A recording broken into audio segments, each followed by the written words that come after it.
चलिए। तो previous lecture के अंदर हमने देखा था कि डिफरेंट डिफरेंट डायमेंशंस में हमने देखा था किस तरह से ब्रिटिशर्स अपना साम्राज्य एस्टेब्लिश करने की कोशिश कर रहे हैं, किस तरह से ब्रिटिश ईस्ट इंडिया कंपनी जो है भारत के अंदर आकर और भारत के अंदर आकर पॉलिटिकल डायमेंशन के अंदर भी खेल रही है, पर फेस अपना नहीं रख रही है। ठीक है, हमने ये भी समझा था किस तरह से डुअल गवर्नेंस का सिस्टम चला था, डुअल गवर्नमेंट। ठीक है, और डुअल गवर्नमेंट के अंदर किस तरह से आपने ये देखा गया था कि ब्रिटिशर्स जो थे और ब्रिटिश ईस्ट इंडिया कंपनी थी, वो पावर तो रखना चाहते थे अपने पास, पर अपने पास रेस्पॉन्सिबिलिटी नहीं रखना चाहते थे। Responsibility was in the hands of what, in the hands of नवाब। उन्होंने किस तरह से दीवानी राइट्स ले ली थी, अपन ने समझा था बैटल ऑफ बक्सर के बाद दीवानी राइट्स इनके पास आ गए थे। और इसी के साथ साथ क्रिमिनल एडमिनिस्ट्रेशन को भी इन्होंने किस तरह से अपने हाथ में कंट्रोल रख लिया था, और this is known as dual governance. इसको डुअल गवर्नमेंट और डुअल गवर्नेंस कहा जाता था। और ये जो सिस्टम होगा 1765 से लेकर 1772 तक चलेगा। 1772 तक इसलिए बोल रहे हैं क्योंकि फिर रेगुलेटिंग एक्ट आकर उसको रेगुलेट कर देगा उस सिस्टम को, राइट, जैसे अपन ने पढ़ा था। तो 1765 से 1772 के अंदर इन्होंने बहुत सारा बंगाल का जो रिसोर्सेज हो गए उनको प्लंडर ऑफ करेंगे। इससे ब्रिटिश पार्लियामेंटेरियंस को थोड़ा सा परेशान होंगे, ब्रिटिश पार्लियामेंट चिड़ेंगे भी, वहां पर जेलसी भी होगी इनके अंदर। उनके दिमाग में ये भी आएगा कि ये लोग ट्रेडर्स थे, ये जाकर वहां के नवाबों को मार रहे हैं, ठीक है, वहां का पॉलिटिकल एडमिनिस्ट्रेशन कंट्रोल कर रहे हैं, राइट, है ना। तो फिर वो लोग क्या सोचने लगे, वो सोचेंगे इनको रेगुलेट करें, और रेगुलेट करने के लिए ये क्या करेंगे, ये रेगुलेटिंग एक्ट्स लेकर आएंगे। ठीक है, एक रेगुलेटिंग एक्ट लेकर आएंगे, रेगुलेटिंग एक्ट 1773। और रेगुलेटिंग एक्ट 1773 के अंदर से जो ये कंट्रोल करने की कोशिश करेंगे, रेगुलेट करने की कोशिश करेंगे ब्रिटिश ईस्ट इंडिया कंपनी को। पर एकदम से रेगुलेट नहीं कर सकते थे बच्चों, आके कहा कि ब्रिटिश ईस्ट इंडिया कंपनी तुम जाओ, ऐसा नहीं हो सकता था, क्योंकि उन्होंने अपने पाँव बहुत पसार लिए थे। हो सकता था वो रिटेलिएट कर जाती, हो सकता था ब्रिटिश जो गवर्नमेंट है उसके खिलाफ खड़ी हो जाती है ईस्ट इंडिया कंपनी। ठीक है, तो ऐसा था कि धीरे धीरे उनको काटना है। ठीक है, और धीरे धीरे काटने के लिए पहले उन्होंने क्या करा, पहले उन्होंने सेंट्रलाइजेशन करा। सेंट्रलाइजेशन के अंदर गवर्नर ऑफ बंगाल जो था उसको गवर्नर जनरल ऑफ बंगाल बनाया, और उसके अंदर मद्रास और जो बॉम्बे की प्रेसिडेंसी थी उसके अंदर उसको उनको सबऑर्डिनेट्स बना दिया गवर्नर जनरल ऑफ बंगाल के अंदर, राइट। अब यहाँ पर आप देखें, अगर इसके अंदर हमने देखा था कि share holders, directors, court of directors इस तरह से एडमिनिस्ट्रेशन करती थी।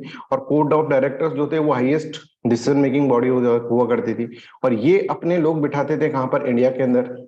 ठीक है, इंडिया के अंदर ये लोग बिठा रहे हैं, और इंडिया के अंदर इनके एग्जीक्यूटिव जो थे वो इंडिया के अंदर चीजें चला रहे थे, राइट। तो डे टू डे लाइफ के, डे टू डे वर्क के अंदर अगर हम देखें तो court of director play very very important role. यहीं से डिसीजन मेकिंग होती थी, उसका इंप्लीमेंटेशन जो होता था इंडिया के अंदर होता था, राइट। तो I hope this is clear. तो इसी तरह से हर कंपनी के अंदर ये होता है, और कोर्ट ऑफ डायरेक्टर्स यहाँ पर एक बहुत इंपॉर्टेंट और बहुत पावरफुल बॉडी थी। अब ब्रिटिशर्स की निगाहें इनके ऊपर भी थी कि किसी तरह से कोर्ट ऑफ डायरेक्टर्स का पावर कम करें।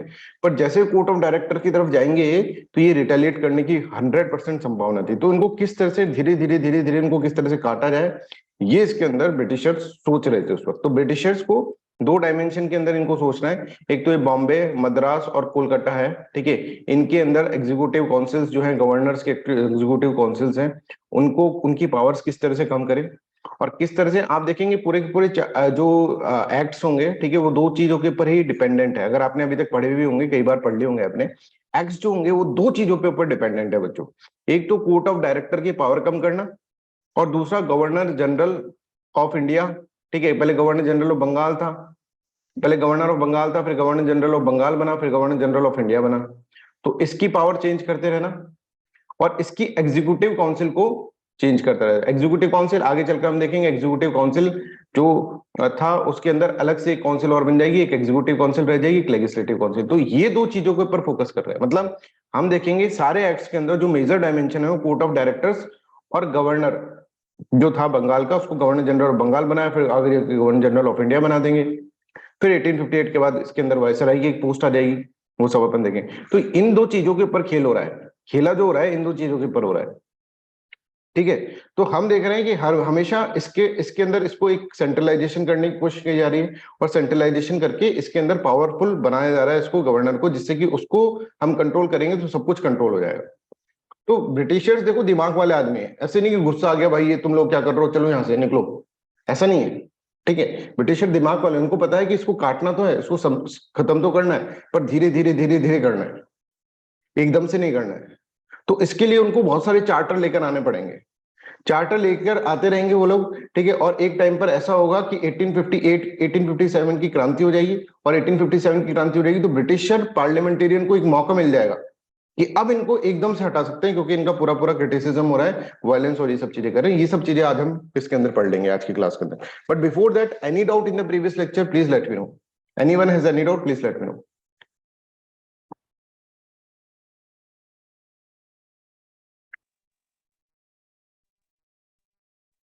ठीक है, सबको क्लियर है? देखो बच्चों, क्लियरिटी के अंदर है ना, और सभी बच्चे एक बात ध्यान रखें, 25th को टेस्ट होगा, उसको सबको सीरियसली दे रहा है, तो हर दिन पीडीएफ को रिवाइज करना है। पीडीएफ आपको यस, मेघना, मेघा शर्मा, यस। मेघा, आपकी आवाज नहीं आ रही है। हाँ, तो आप लिख दे, चैट में लिख दे अगर कोई डाउट है। ठीक है, तो यहां तक अपन, मेघा आप चैट पे लिख दे, है ना, आपकी आवाज नहीं आ रही है, उधर से कनेक्शन ठीक नहीं होगा आपका। पीडीएफ है ना, पीडीएफ तो है ना गूगल ड्राइव पे। गूगल ड्राइव पर जो आपको लिंक दिया है मैंने ग्रुप पे, एक बार लिंक पर जाकर देखिए। लिंक से पीडीएफ आ जाएंगी उसके अंदर। जो मैंने लिंक भेजा है ना आपको गूगल ड्राइव के ऊपर, उस लिंक पर जाकर क्लिक करेंगे तो दो फोल्डर खुलेंगे आपको। लिंक पे क्लिक करिए जाकर।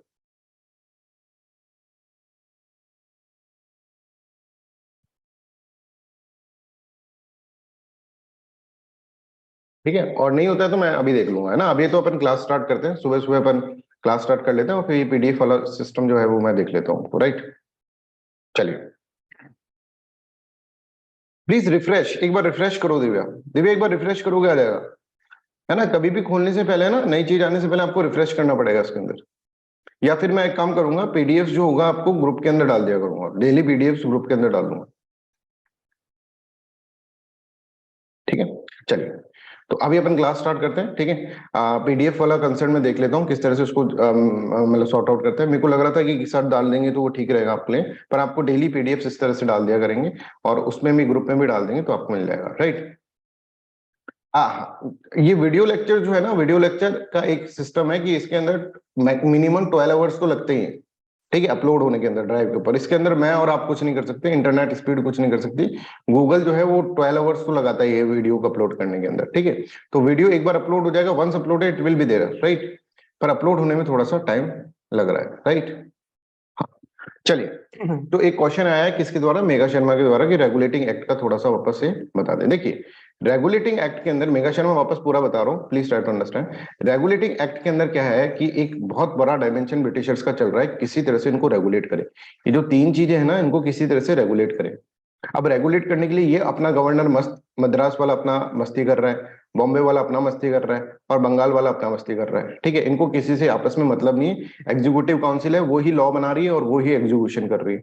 बम्बई की जो एग्जीक्यूटिव काउंसिल है वही लॉ बना रही है, वही एग्जीक्यूशन कर रही है यहाँ पर, इस तरह। अब ब्रिटिशर सोचेंगे यार इनको कंट्रोल करें, तो कंट्रोल करने से पहले, अच्छा, ये गवर्नर्स जो थे वो कौन अपॉइंट करता था, वो कोर्ट ऑफ डायरेक्टर्स अपॉइंट करते थे, है ना। तो ब्रिटिशर सोचेंगे यार इनको कंट्रोल करने से पहले, इन लोगों को कंट्रोल करने से पहले हमें क्या करना पड़ेगा। हमें, है ना, अब तीनों को तो कंट्रोल करने में दिक्कत आएगी, तो हमें क्या करना चाहिए, हमें इसकी पावर बढ़ा देनी चाहिए। तो उन्होंने कहा एक रेगुलेटिंग एक्ट के अंदर कि गवर्नर ऑफ बंगाल जो होगा, दैट विल बिकम, एक बड़ा पोस्ट बन जाएगा गवर्नर जनरल ऑफ बंगाल। और ये जो है ना, गवर्नर ऑफ मद्रास और गवर्नर ऑफ बॉम्बे, ये भाई इसके सबऑर्डिनेट हो जाएंगे। गवर्नर ऑफ मद्रास और governor of Bombay will become the subordinate. तो गवर्नर ऑफ मद्रास और governor of Bombay will become the subordinate of governor general of Bengal. और गवर्नर जनरल ऑफ बंगाल को इसके अंदर सारी पावर दे देंगे। मतलब सारी पावर देने का मतलब क्या है, गवर्नर ऑफ मद्रास की और गवर्नर ऑफ बंगाल की executive power governor general of Bengal के पास है। लेजिस्लेटिव पावर इनके पास ही रहेगी, गवर्नर्स के पास रहेगी। ठीक है, बॉम्बे और मद्रास की, पर इनकी executive power governor general of Bengal के पास हो। मतलब कोई भी एग्जीक्यूटिव एक्शन करना हो तो गवर्नर जनरल ऑफ बंगाल ही करेगा, मद्रास के लिए भी, बॉम्बे के लिए भी। ये पन को मैंने आपको बताया था रेगुलेटिंग एक्ट के अंदर। ठीक है, ये डायमेंशन क्लियर। अब इसके अंदर क्या हुआ, नई नई पोस्ट बनी, गवर्नर जनरल ऑफ बंगाल। तो इसके अंदर कहा कि इसके अंदर 4 एग्जीक्यूटिव काउंसिल के अंदर 4 मेंबर्स आए। ठीक है, तो governor general of Bengal plus 4 members in the executive council, ये सिस्टम इसके अंदर रहा।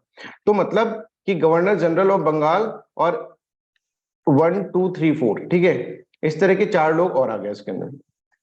तो गवर्नर जनरल ऑफ बंगाल को ऐसा बोला जाता था कि ये डिसीजन मेकिंग करते थे। तो मान लीजिए ये 2 लोग इनके अगेंस्ट में हो गए, ये 3 लोग, तो governor general of Bengal will become ineffective. मतलब governor general of Bengal ineffective हो जाएगा, डिसीजन नहीं ले पाएगा। और ऐसा भी होता था कि 3 लोग इधर चल जाते थे गवर्नर जनरल ऑफ बंगाल को ठेंगा दिखाकर कि ले बेटा कर ले डिसीजन तू। ये कर ही नहीं पाता था। क्यों? क्योंकि इसके पास ना वेटो पावर थी, ना इसके पास कास्टिंग वोट था, कुछ भी इसके पास नहीं था। अच्छा, कास्टिंग वोट तो इसलिए नहीं था, टाई तो यहाँ पे हो ही नहीं सकता। टाई क्यों नहीं हो सकता? बिकॉज यहाँ पर इवन नंबर ऑड नंबर है, 5 है टोटल इसके अंदर, तो टाई तो कैसे होगा? ढाई ढाई तो होगा नहीं, है ना? तो टाई तो हो नहीं सकता था, तो कास्टिंग वोट इसको, इसलिए इसके पास कास्टिंग वोट नहीं था।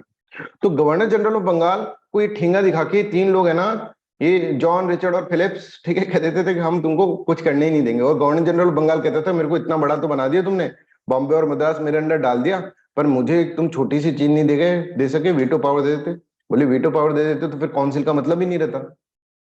तो कास्टिंग दे देते, कास्टिंग होगा नहीं क्योंकि टाई होगा नहीं। कास्टिंग तो क्या होता है? कास्टिंग पावर, कास्टिंग वोट का मतलब क्या होता है बच्चों? जब भी टाई हो जाता है ना, जैसे मान लीजिए 2 इस तरफ आ गए, 2 इस तरफ आ गए, तो जिसके पास कास्टिंग वोट होगा ना वो जीत जाएगा।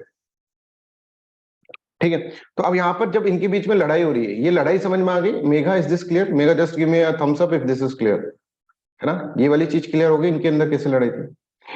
पिट्स इंडिया एक्ट के अंदर क्या होगा? पिट्स इंडिया एक्ट के अंदर ये चीज को सॉर्ट आउट कर दिया जाएगा। ऐसा कहा जाएगा गवर्नर जनरल ऑफ बंगाल, ठीक है, और इसके अंदर ये 4 जनों की जगह हम 3 जने डाल देंगे, 1 2 3, है ना?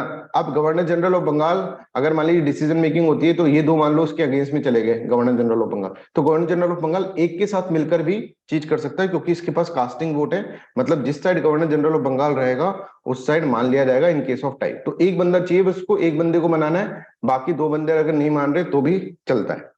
और इसके पास, क्योंकि इसके पास क्या है? इसके पास कास्टिंग वोट है। तो governor general of Bengal plus 1% जो एग्जीक्यूटिव काउंसिल में से अगर वो मान जाता है तो डिसीजन मेकिंग हो जाती है। तो इससे पिट्स इंडिया एक्ट के अंदर 4 से 3 कर दिया, एग्जीक्यूटिव काउंसिल का नंबर जो था 4 से 3 कर दिया।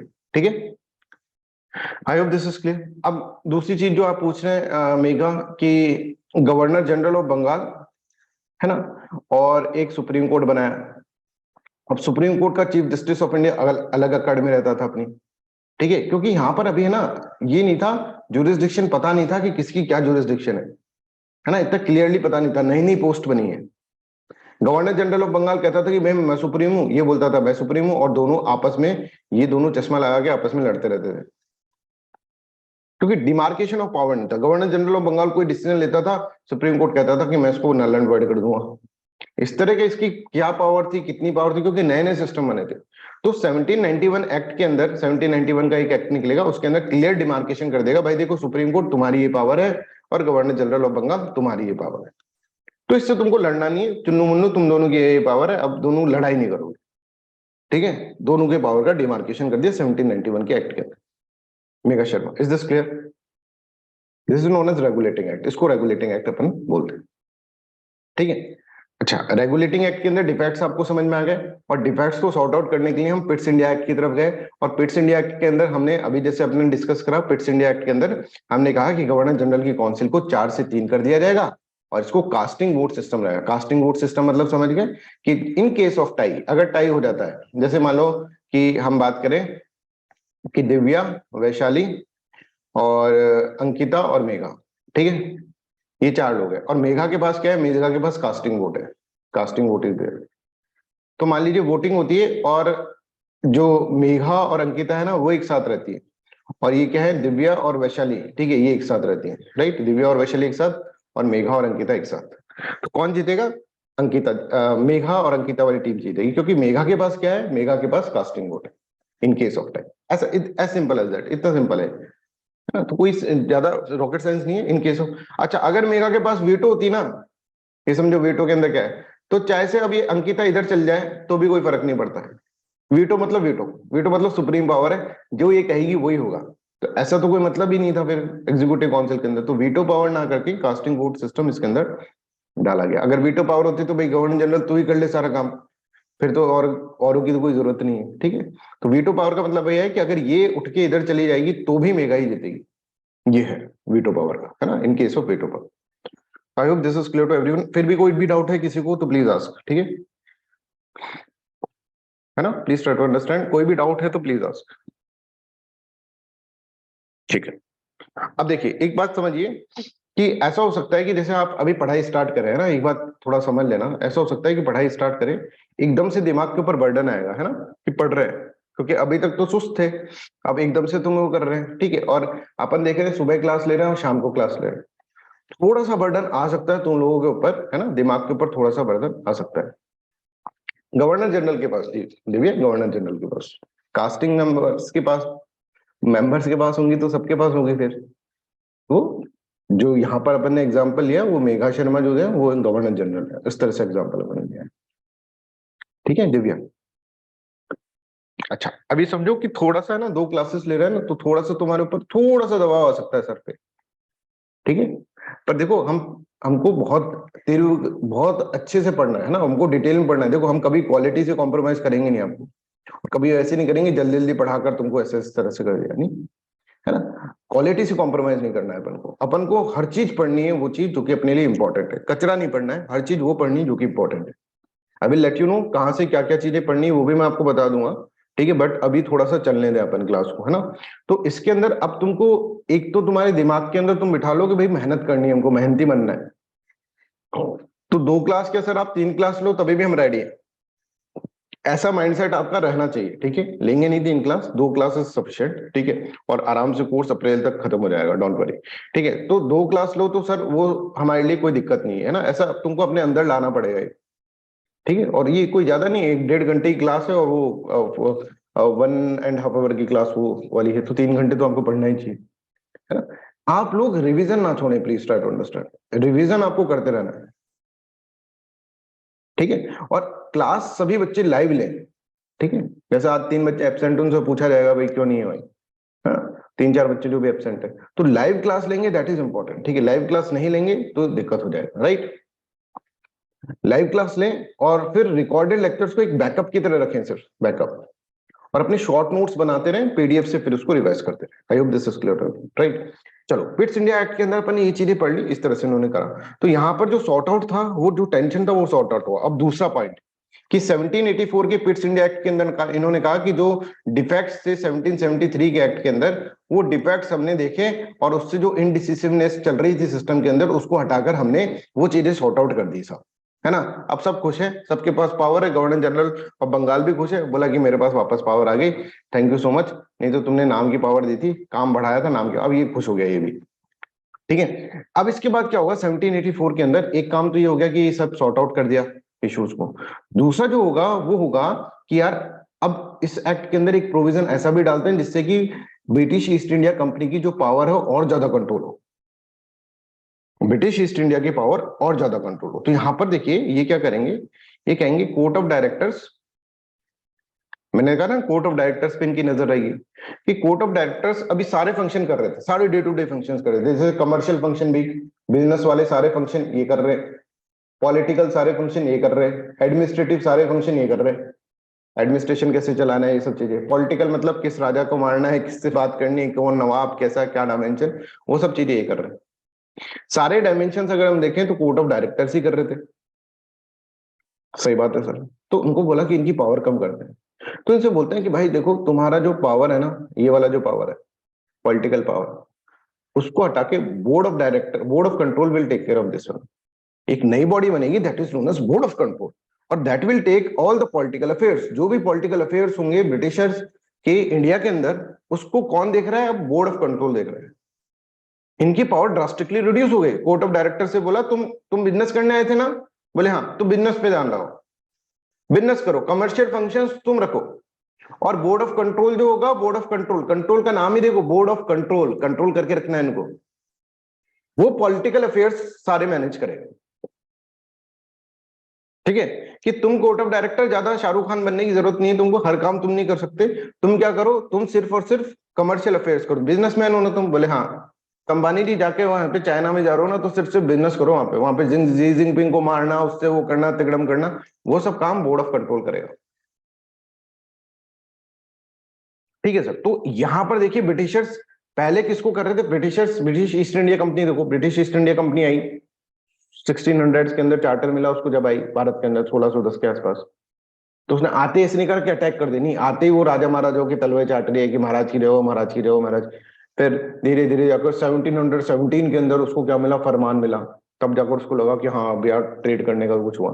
फिर वहां पे धीरे धीरे नवाबों के साथ बातचीत करी, फिर नवाबों को हटा के अपने नवाब बिठाने लग गए, है ना। दिमाग तो वो था ब्रिटिश ईस्ट इंडिया कंपनी का। अब जो ब्रिटिश पार्लियामेंट कर रही है वो भी सेम ही कर रही है ब्रिटिश ईस्ट इंडिया कंपनी के साथ। बोले इनको एक साथ नहीं हटा सकते भैया, जाकर दबोच लेंगे। दोनों ब्रिटिशर्स ही तो माइंडसेट तो ऐसे ही चल रहा है। जाके ऐसे कहेंगे चलो ईस्ट इंडिया कंपनी निकलो यहाँ से, सब बंद। ऐसे तो कर नहीं सकते, ये हो सकता है हमारे ऊपर आ जाए। तो धीरे धीरे धीरे तो इनसे धीरे धीरे पावर छीनेंगे। तो कोर्ट ऑफ डायरेक्टर्स की पावर कम करके बोर्ड ऑफ कंट्रोल इस तरह से बना दिया। और board of control was directly controlled by the what, directly controlled by the British parliament. ठीक है, तो यहाँ पे देखिए, आप यहाँ पर देखेंगे, it allow the court of directors to manage the commercial affairs but created a new body, board of control, to manage the political affair. और इस चीज को डबल गवर्नमेंट कहा कि एक काम जो है बिजनेस वाला काम कौन कर रहा है, कोर्ट ऑफ डायरेक्टर कर रहा है, और जो पॉलिटिकल वाला काम है वो बोर्ड ऑफ कंट्रोल कर रहा है। इस तरह से इसके अंदर बताया है। तो यहां पर इस तरह से करा कि वो, और उन्होंने कहा कि भाई जो भी सिविल और मिलिट्री पॉइंट्स हैं, ठीक है, वो सबके सब कौन देखेगा, बोर्ड ऑफ कंट्रोल देखेगा, बोर्ड ऑफ कंट्रोल उसके अंदर देखेगा। ठीक है, अब बोर्ड ऑफ कंट्रोल के अंदर अगर हम देखेंगे तो बोर्ड ऑफ कंट्रोल के अंदर सारे बंदे ब्रिटिश पार्लियामेंटेरियंस वाले बेटा है। ठीक है, I hope this is clear to everyone, है ना। तो board of control was there to manage the political affairs, और बोर्ड ऑफ कंट्रोल के अंदर आप देखेंगे सारे के सारे जो होंगे British parliamentarians was there in the system. ठीक है, एक सेकंड, जस्ट अ सेकंड। बच्चों सब म्यूट करके रखो अपना, है ना। किसी का खुल जाता है म्यूट तो फिर डिस्टर्ब होता है। नेहा का जैसे अभी मैं कर देता हूँ अपनी साइड से, और आप सब म्यूट करके रखो, जो क्वेश्चन पूछना हो ना तभी आपको।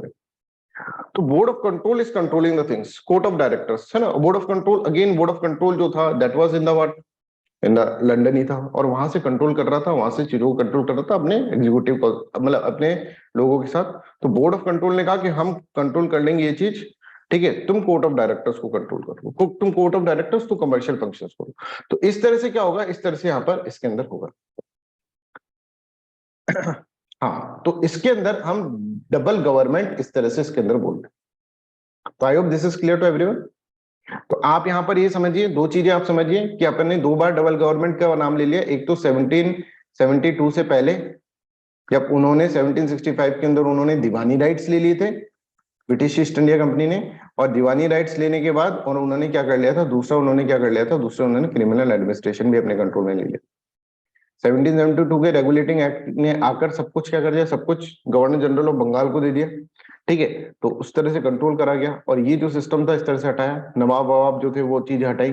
ठीक है, और 1772 के अंदर इस तरह की चीजें होगी, राइट। और यहाँ पर फिर इसके बाद 1784 के अंदर पिट्स इंडिया एक्ट आया, और 1784 के अंदर पिट्स इंडिया एक्ट के अंदर ये बोला गया कि 1784 के अंदर पिट्स इंडिया एक्ट के अंदर ये बोला जाएगा कि board of control will take care of political affairs, और court of directors will take care of what? Court of directors will take care of commercial affairs. As simple as that. ठीक है, अब ये कवर, और इस चीज को बोला गया डबल गवर्नमेंट, इस चीज को डबल गवर्नमेंट बोला गया। ठीक है, तो बोर्ड ऑफ कंट्रोल सुपरवाइज करेगा सारे ऑपरेशंस को, ठीक है, whether it is civil operation, whether it is military operations, वो सब चीजें। और तुमको क्या करना है, कोर्ट ऑफ डायरेक्टर, तुम बस चुपचाप बैठकर, कोर्ट ऑफ डायरेक्टर्स जो थे ना, वो चुपचाप बैठकर तुम वो काम करो, बिजनेस वाला काम देखो अपना। ठीक है, तो आप देखेंगे सब कुछ चीज जो होंगे, रेवेन्यू कैसे आएगा, वो क्या होगा, मिलिट्री क्या होगा और सिविल क्या होगा, वो सब करेंगे। तुम बिजनेस वाला जो काम है, कमर्शियल फंक्शन इसके अंदर करो। Empower the board of control to supervise and director all operations of civil and the military governments और revenue of the British position in India. जो भी इंडिया के अंदर ब्रिटिश की पोजीशंस थी उन सबके ऊपर क्या होगा, सबके ऊपर कंट्रोल बोर्ड ऑफ कंट्रोल का कंट्रोल। ठीक है, हाँ बिल्कुल ऐसे बोल सकते हैं, Vaishali. I hope this is clear to everyone. तो इस तरह से यहाँ पर हो गया। तो ये 1784 का चार्ट। अब बच्चों आप ये समझिए कि अब हम एक डायमेंशन समझिए, क्योंकि पहली मतलब स्टार्टिंग की क्लासेस, इसलिए मैं आपको बता रहा हूँ। देखिए concept is very very important बच्चों। बिना कॉन्सेप्ट के जाओगे तो कहीं ना कहीं रटने की टेंडेंसी आ जाएगी। हम एक दिन के अंदर ही, अभी एक ही दिन हुआ है अपन को, ठीक है, एक ही दिन हुआ है, पर हम ये समझ गए हैं कि पढ़ना कैसे है। कुछ कुछ डायमेंशन हम समझ गए हैं कि पढ़ना कैसे है, कि सर डायरेक्टली किताब से पढ़ते हैं तो उसकी पीछे की चीजें जो है वो नहीं कर पाते हैं, और पीछे की चीजों के लिए हमको बहुत सारे सब्जेक्ट्स की और भी नॉलेज होनी चाहिए। हिस्टोरिकल डायमेंशन हमें पता होना चाहिए, तभी जाकर हम पॉलिटिकल डायमेंशन समझ पाएंगे। सर ये एक हमने एक चीज देखी कि जब तक हिस्ट्री नहीं समझे, अभी मैंने तुमको पूरी हिस्ट्री बताई, उसके बाद तुम्हें समझ में आ रहा है कि चीजें चल क्या रही है ना सर। तो हमको ये समझ में आया कि ब्रिटिशर्स, जिसको हमको पढ़ना है कि ब्रिटिशर्स ने ही बनाया चार्टर एक्ट, तो ब्रिटिश, अभी तो तुमको ये भी नहीं पता था कि भाई ब्रिटिश ईस्ट इंडिया कंपनी क्या है और ब्रिटिश पार्लियामेंट क्या है, ये दोनों अलग अलग है, ये भी कई बच्चों को नहीं पता था। हमें ये पता चला कि सर ये it's just like a company, एक कंपनी है जो कंपनी आकर यहाँ पर ट्रेड करने की जगह और ट्रेड कर रही है, और ट्रेड कर रही है बहुत ही स्मार्टली कर रही है, सारी पॉलिटिकल पावर अपने ऊपर इनडायरेक्टली कैप्चर करके ट्रेड कर रही है। ये कभी भी पॉलिटिकल पावर के अंदर नहीं आई, पॉलिटिकल पावर में आ रहती तो ब्रिटिश पार्लियामेंटेरियंस को पता चल जाता, तब की तब इनको दबोच लेते भाई पॉलिटिक्स तो ना करने कर रहे, बोले पॉलिटिक्स तो यही कर रहे हैं, यही लोग कर रहे हैं सर, हम नहीं कर रहे, और हम इनको कंट्रोल कर रहे हैं बस, समझना ना, पॉलिटिक्स करने नहीं आए ये लोग। तो इस तरह से अपन ने इसके अंदर समझा। तो हर चीज को पढ़ो, कोई भी चीज को पढ़ो, चाहे तुम इस बैच में रहो ना रहो, ठीक है, आगे चलकर भी कभी भी कोई भी चीज पढ़ो तो कॉन्सेप्चुअली पढ़ना बच्चों, ठीक है। ऐसा नहीं कि आप मेहनत करते रहे, गधे की तरह मेहनत कर रहे हैं पर कुछ हो नहीं रहा है, ठीक है, ये मत करना, ठीक है। कंसेप्चुअली पढ़ना, हर चीज को कंसेप्ट पढ़ो, कॉम्प्लेक्स से कॉम्प्लेक्स चीज मैं आपको बता रहा हूँ, कॉन्सेप्ट के थ्रू अगर कंसेप्चुअली चलोगे और सिंपल सिंपल फॉर्म के अंदर तोड़कर उसको पढ़ोगे, लेयर्ड वाइज पढ़ोगे, तो बिल्कुल सही चीज अंडरस्टैंडिंग बैठेगी। और पहली अंडरस्टैंडिंग जो होनी चाहिए बिल्कुल कॉन्सेप्ट आपके दिमाग के अंदर होना चाहिए। तो इस तरह से आप इसके अंदर देख सकते हैं। तो ये आपको यहाँ पर आपने इस तरह से समझ लिया। अब नेक्स्ट जो चार्टर है ना, वो है 1813, ठीक है। इससे पहले 1793 का चार्टर आया, वो इतना खास इंपॉर्टेंट नहीं है पॉलिटिकल पर्सपेक्टिव से, अपन हिस्ट्री के अंदर उसको पढ़ेंगे। 1813 की तरफ हम अपन जा रहे हैं। अब आप ये देखो, चार्टर जो थे ना, ये चार्टर एक्ट का मतलब क्या है, चार्टर पहले से भी थे, कि आपने देखा था कि 1600 एडी के अंदर, जब मैंने आपको बताया था स्लाइड के अंदर कि चार्टर देती है क्वीन एलिजाबेथ, क्या एलिजाबेथ क्या चार्टर देती है कि 15 साल के लिए जाकर तुम्हारे पास एक्सक्लूसिव मोनोपोली है, ये एक्सक्लूसिव मोनोपोली, कि भाई सिर्फ एक्स जाएगा, एबीसीडी और ये सब वाईजेड ये सब नहीं जाएंगे, exclusive monopoly is there 1600 AD के अंदर। ये 15 साल का था, इसको रिन्यू करते रहे है ना, चार्टर एक्ट आते रहे और रिन्यू होते रहे, 15 साल का, फिर 20 साल का। अब देखिए यहां से 1793 के अंदर जो चार्टर आया, तो 20 साल बाद वापस एक चार्टर आएगा 1813 के अंदर, क्योंकि ये 1793 के अंदर कहा था कि हमने ये जो चार्टर क्वीन एलिजाबेथ ने कहा था, इसको हम आगे बढ़ा रहे हैं 20 साल के लिए। तो 20 साल बाद ऑब्वियसली एक वापस एक्ट आना पड़ेगा कि 20 साल के लिए वापस आगे बढ़ा रहे हैं, ये कहने के लिए। तो ये आता है, वो कहता है कि 20 साल के लिए वापस आगे बढ़ा रहे हैं। 1833 के अंदर एक और चार्टर आएगा, फिर एक चार्टर आएगा कि 20 साल के लिए वापस आगे बढ़ा रहे हैं। 1853 के अंदर चार्टर आएगा, पर इसके अंदर नहीं बोला जाएगा कि 20 साल के लिए आगे बढ़ा रहे हैं, इसके अंदर कुछ नहीं बोला जाएगा। तो यहां से फिर चीजें बदलेगी, ये चीज मैं तुमको बढ़ा दूंगा अभी, है ना, अभी ये समझिए। तो ये हर 20 साल बाद चार्टर आ रहा है, वो चार्टर वही वाला चार्टर है, उसको रिन्यू करते जा रहे हैं लोग, और उसके साथ साथ कुछ कुछ चीजें ऐसे डालते जा रहे हैं जिससे कि ये क्या करें, ये लोग कंट्रोल में रहे, ठीक है। चार्टर्स हम अभी क्यों पढ़ने लगे, बिकॉज रेगुलेटिंग एक्ट आया पहले 1773 का रेगुलेटिंग एक्ट, ठीक है, और उसके बाद इस चार्टर को इस तरह से रिन्यू करा जा रहा है कि हम तुमको रिन्यू कर रहे हैं, पर उसके साथ साथ आप देखेंगे इसके अंदर कंट्रोल भी बढ़ाया जा रहा है, किसका, ब्रिटिश पार्लियामेंटेरियंस का। Yes Vishakha please. सर मुझे वो 1793 का ही डाउट था, बट क्लियर हो गया। 1773 से 93 20 इयर्स का। हाँ बिल्कुल। 20 इयर्स ना। तो 73 के अंदर ही ऐसा बोला गया था कि भाई देखो कि हम हर 20 साल के अंदर चार्टर को रिन्यू कराएंगे, क्योंकि 20 साल इस तरह से पहले भी रिन्यू करते हुए आ रहे हैं, ठीक है। 15 साल का था, फिर 15 साल के बाद रिन्यू करा। अब यहाँ पर इस तरह 1793, फिर 1813, फिर 1853, ठीक है, 1833, फिर 1853, ये हम इसके अंदर पढ़ते हैं ना। 1793 का हिस्टोरिकल डायमेंशन से इंपॉर्टेंट है, उसमें पॉलिटिकल डायमेंशन कुछ इस तरह से ऐड नहीं हुआ है, तो उसको मैंने इसके अंदर डाला। अब 1813 में क्या होता है, अब देखो, अब ये बहुत बड़ा कमाल हो जाएगा। क्या कमाल हो जाएगा सर? सर मैंने आपको बताया था 1600 एडी का जब चार्टर दिया क्वीन एलिजाबेथ के अंदर, तो ऐसा मानो कि जैसे ये ब्रिटेन है, ब्रिटेन के अंदर बहुत सारी कंपनी है, X Y Z A B C, इस तरह की कंपनी है। उनमें से इसको चुना कि भाई हमने तुम्हें चुना है, यू आर द वन, और तुम जाओ, और सिर्फ तुम जाओ, और तुम जाकर क्या करोगे, तुम जाके ईस्ट इंडिया कंपनी बनकर वहां पर जाओ और इंडिया के अंदर ट्रेड करो, आराम से मस्ती से ट्रेड करो। बोले वाई ने बोले साहब मैं भी जाऊं क्या, वाई को बोला नहीं नहीं तू बैठ यहाँ पे चुप। जेड ने बोला मैं जाऊं क्या, नहीं कोई नहीं जाएगा, सिर्फ एक्स जाएगा, एक्स के पास एक्सक्लूसिव मोनोपोली है, एक्सक्लूसिव मोनोपोली। तो इसका ब्रिटेन के अंदर कंपटीशन तो ईस्ट इंडिया कंपनी का खत्म था, कि ब्रिटेन से सिर्फ एक ही कंपनी जाएगी, that is known as British East India company, वो जाकर वहां पर ट्रेड करेगी। समझ में आ रहा है? अब हम जो पढ़ रहे हैं चार्टर एक्ट 1813 के अंदर, तो 1813 के अंदर थोड़ी सिचुएशंस बदलेगी। और सिचुएशंस कैसे बदलेगी आप देखेंगे, ये दो लोग थे, ये सिचुएशन बदलेंगे। ये एक बहुत बड़े इकोनॉमिस्ट है, लिबरलिज्म के बहुत बड़े प्रणेता है, एडम स्मिथ। Adam Smith. और ये तो आपको पता है होगा, ये नेपोलियन बोनापार्ट है। अब नेपोलियन बोनापार्ट ने क्या करा कि यहां पर उन्होंने क्या करा था, ये फ्रांस के बहुत बड़े एक लीडर थे, ठीक है। और नेपोलियन बोनापार्ट ने ऐसे कहा कि कोई भी अगर ब्रिटेन और फ्रांस और ब्रिटेन का 36 का आंकड़ा रहता था, आपको पता है, नेपोलियन बोनापार्ट ने एक आदेश निकाल दिया, कोई भी यूरोपियन कंट्रीज, ठीक है, कोई भी यूरोप के अंदर हो रहा है, यूरोपियन कंट्रीज, ठीक है, कोई भी यूरोपियन कंट्रीज ब्रिटिश के गुड़ नहीं खरीदेगी।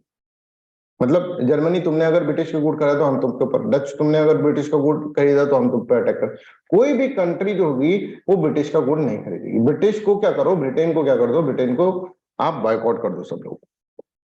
कोई भी यूरोपियन कंट्रीज अगर करी तो मैं उससे लड़ूंगा, नेपोलियन बोनापार्ट ने बोला। और नेपोलियन बोनापार्ट उस वक्त बहुत बड़ा नाम था, तो सब लोगों ने बोला कि ठीक है साहब, हम नहीं करेंगे, हम नहीं करेंगे, हम नहीं करेंगे, हम नहीं करेंगे, सब लोग। तो ब्रिटेन के अंदर जो कंपनीज थी ना, जो अपन ने कहा था कि ब्रिटेन के अंदर कंपनीज है X Y Z A B C, तो एक्स के तो मजे थे, एक्स तो कह रहा है ठीक है, नहीं कर रहे, हम कर कहां रहे हैं यूरोप के अंदर, हम तो एशिया में जाके कर रहे हैं, इसको कोई टेंशन नहीं है। पर वाई जेड एबीसी बोलेगी सर हमने क्या बुरे कर्म कर दिए, हमें कहे, अब हम तो पहले यूरोप के अंदर कर रहे थे, यूरोप की कंट्रीज भी मना कर दी कि हम तुमसे इंपोर्ट नहीं करेंगे, क्योंकि नेपोलियन बोनापार्ट ने एक आदेश निकाला है। समझ में आ रहा है कि हम तुमसे क्या करेंगे, हम तुमसे नहीं लेंगे। तो अब हम पहले इनको भेज लेते, अब तो हम इनको भी नहीं भेज सकते, तो हम करें क्या, करें तो करें क्या। वाईजेड एबीसी ने कहा, गुहार लगाई कि भाई हमें भी भारत भेजो, हमें भी वहां पे भेजो इस साइड के अंदर, जिससे कि हम भी वहां पे डायमेंशन में जाकर वहां पर ट्रेड कर सके। ये मांग उठी इन लोगों की पार्लियामेंटेरियंस के सामने कि हमारी मांगे पूरी करो, कि एक्स तो मजे कर रहा है वहां जाकर, एक्स जो कंपनी है वो तो मजे कर रही है, ब्रिटिश ईस्ट इंडिया कंपनी, और वहां जाके आराम से मस्ती कर रही है। और यहाँ पर हम यूरोप के साथ ट्रेड कर रहे थे, यूरोप वालों ने भी मना कर दिया अब ट्रेड नहीं करेंगे, तो हम कहां करें फिर trade, where should we go. तो नेपोलियन बोनापार्ट, अब देखो ये बेसिक समझना, 1813 का बेसिक समझोगे तो फिर अपने आप प्रोविजंस याद कर, लर्न रटने की जरूरत नहीं पड़ेगी, लर्न हो जाएंगे अपने आप, ठीक है। तो यहाँ पे देखिए, Napoleon Bonaparte had forbade the import of the British good into the European countries. British good कोई नहीं मांगता है, मैं यूरोपियन कंट्रीज कोई नहीं खरीदे। तो जब ये कर दिया तो भाई वो जो कंपनीज थी, जब मैंने आपको बताया कि वाई जेड एबीसी, ये जो कंपनीज थी इतनी सारी, ये कहेंगी भैया हमको क्या करना है, हमको भी, यूरोप वाले तो करने नहीं दे रहे ट्रेड, हम समझ भी रहे नेपोलियन बोनापार्ट से आप लड़ भी नहीं सकते, इतने बड़ा आदमी है, ठीक है, वो तो एक तरह से विश्व विजेता बनना चाह रहा है, उसका कंट्रोल भी बहुत तगड़ा है। पर अब हमको है ना, तुम यूरोप में मत करने दो ट्रेड, तो भाई हम कंपनी खोली तो कहीं तो ट्रेड करेंगे, वहां पे तुमने सिर्फ एक्स को भेज रखा है, तो ये गलत बात है, हमें भी अलाउ करिए, वाई जेड एबीसी हमें भी अलाउ करिए, ये बोलेंगे, वाई जेड एबीसी बोलेंगे हमें भी अलाउ करिए। इसी के साथ एक एडम स्मिथ और था वहां पे, एडम स्मिथ बहुत बड़े इकोनॉमिस्ट थे, और एडम स्मिथ इस तरह से बोलेंगे कि ब्रिटेन को अगर सक्सेसफुल होना है, तो ब्रिटेन को इसकी कंपनीज का जो कंट्रोल है, गवर्नमेंट का जो कंट्रोल है इसकी कंपनीज के ऊपर, वाई जेड एबीसी इन सब के ऊपर, इस कंट्रोल को छोड़ना पड़ेगा, लिबरलिज्म लाना पड़ेगा। लिबरलिज्म मानी आजादी देनी पड़ेगी इनको, थोड़ा इतना कंट्रोल कर रखा है कि वहां ट्रेड मत करो, वहां नहीं करोगे, यहां नहीं करोगे, ये सब छोड़ना पड़ेगा। अगर ब्रिटेन को क्या होना है, ब्रिटेन को एक पावर बनना है, तो बड़ा पावर बनना है ना, ऐसा अनबीटेबल पावर, तो उसको ये करना ही पड़ेगा इकोनॉमिक डायमेंशन के अंदर। और ब्रिटेन के अंदर अगर इकोनॉमिक रिफॉर्म्स लाने हैं तो सबसे बड़ा रिफॉर्म ये होना चाहिए। एडम स्मिथ बहुत बड़े फिलोसफर इकोनॉमिस्ट थे उधर, और जब वो ये बात बोलते हैं, ठीक है, ये बात बोलते हैं, तो लोग भी उनके साथ होते हैं कि हाँ भाई सही बात बोल रहे हैं, कि भाई इनको वाई जेड एबीसी को क्यों नहीं छोड़ा जा रहा है, इनको क्यों नहीं खोला जा रहा है, इनको बांध के क्यों नहीं रखा जा रहा है। और एक टर्म है animal spirit, animal spirit, animal spirit Adam Smith की टर्म है, कि इनके अंदर जो एनिमल स्पिरिट है, जो भूख है इनके अंदर, उसको अनलीश करने का वक्त आ गया है। अगर आज ब्रिटेन ने इनको अनलीश नहीं करा, आज ब्रिटेन ने इनके ऊपर रेस्ट्रिक्शंस रखी कि भाई तुम वहां जाकर ट्रेड नहीं कर सकते, यहां नहीं कर सकते, तो ब्रिटेन बहुत पीछे चला जाएगा इकोनॉमिक टर्म्स के अंदर। तो Britain need to have economic reforms, एक इकोनॉमिक रिफॉर्म्स लेने पड़ेंगे। और इकोनॉमिक रिफॉर्म्स के अंदर यहां पर इन दोनों, इन कंट्रीज, इन जो कंपनीज है इनको भी अलाउ करना पड़ेगा कि भाई तुम भी जाओ। तो इसका बहुत ज्यादा प्रेशर है, पब्लिक का प्रेशर, कंपनीज का प्रेशर, नेपोलियन बोनापार्ट का प्रेशर। नेपोलियन बोनापार्ट कह रहा है कि इन कंपनीज को मैं कहीं ट्रेड ही नहीं करने दूंगा यूरोप में, तो ये बोले हम क्या करें, हम क्या ताला लगा के बैठ जाएंगे सब। दूसरा कि ये कह रहे हैं कि भाई एक्स तो आराम से वहां पे जाके ट्रेड कर रहा है, इतना अमीर होके आता है, वाई जेड ऐसे चिढ़ जाता है मरी तरह। और ब्रिटिश पार्लियामेंटेरियन सोच रहे हैं, और ब्रिटिश पार्लियामेंटेरियंस भी इसी डायमेंशन में सोच रहे हैं कि उनको किसी तरह से कंट्रोल करना है। तो फिर एक डिसीजन आता है, ये डिसीजन ऐसे कहते हैं कि जो मोनोपोली दी थी हमने, एक्सक्लूसिव मोनोपोली 15 ईयर्स के लेके और फिर चार्टर से बढ़ा रहे थे कि सिर्फ तुम ही जाओगे, ये हम तुमको खत्म करते हैं। मतलब अब वाई जेड एबीसी ये भी जाकर वहां पर ट्रेड कर सके। समझ में आ रहा है? पर है ना, एक ट्रेड जो था वो कंट्रोल करना चाह रहे थे ब्रिटिशर्स, ठीक है, through British East India company के द्वारा, और वो था ट्रेड इन टी। ठीक है, टी के अंदर ट्रेड और ओपीएम के अंदर ट्रेड। ये ट्रेड जो है ना वो कंट्रोल करना चाह रहे थे ब्रिटिश, अगर ये सब करेंगे तो फिर कंट्रोल नहीं हो पाएगा। तो ये ट्रेड कंट्रोल करना चाह रहे थे Britishers, British East India company. तो उन्होंने कहा कि यहां पर तो सिर्फ और सिर्फ तुम ही ट्रेड करोगे, टी और ओपीएम। ठीक है, टी और ओपीएम के ट्रेड के अंदर, और एक ट्रेड विद चाइना जो है उसके अंदर सिर्फ तुम करोगे। बाकी जो है सारी कंपनीज और सारे सेक्टर्स के अंदर सारी कंपनी जा सकती है, वाईजेड एबीसी सब जा सकती है। समझ में आ रहा है?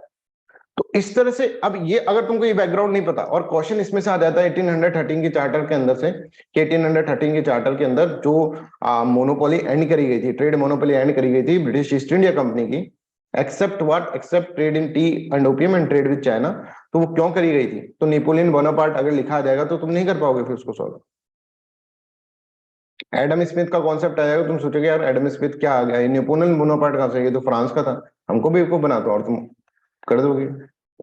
तो बेसिक अंडरस्टैंडिंग चाहिए होगी। 1813 का एक्ट आने से पहले आपको ये पता होना चाहिए कि वहां पे सिचुएशन क्या चल रही है।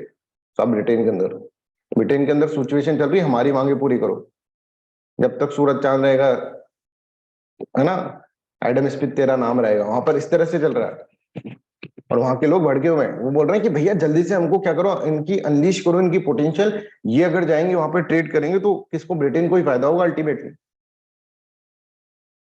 ठीक है, तो 1813 का चार्टर के अंदर अगर देखेंगे तो trade monopoly was ended except for the trade in the tea, opium and with the China.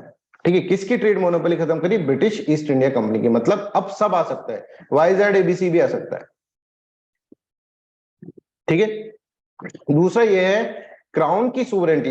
Act ने ऐसे कहा कि ब्रिटिश पोजीशन जो है इंडिया के अंदर, है ना, ब्रिटिश पोजीशन, जो भी ब्रिटिश पोजीशन है, मतलब जो भी ब्रिटिश ईस्ट इंडिया कंपनी ने पोजीशन ले रखे थे, भी कंट्रोल करके रखा था, वो अब किसके अंदर आएगा? ब्रिटिश पार्लियामेंट के अंदर, क्राउन की सोवरेनिटी में। क्राउन मतलब ब्रिटिश पार्लियामेंट। अब वो तुम्हारा नहीं रहा है, कैसे मत बोलना कि हमारा है ब्रिटिश ईस्ट इंडिया कंपनी। वो अब किसके कंट्रोल, वो किसकी सोवरेनिटी के अंदर आएगा? वो क्राउन की सोवरेनिटी में आएगा, पार्लियामेंट की सोवरेनिटी में आएगा। समझ आ रहा है? तो इस तरह से हम देखेंगे कि क्राउन ने अपना कंट्रोल कर लिया कि भाई जो भी तुमने कमाया है यहाँ पर वो सब तुम्हारा नहीं है, ऐसे समझो कि भाई हमारा है ये सब। नहीं, एक क्राउन की सोवरेनिटी है इसके ऊपर, क्राउन की सोवरेनिटी। रह लो तो वहां पर कोई दिक्कत नहीं है, पर सोवरेनिटी हमारी है, कभी भी तुमसे वो छीनी जा सकती है।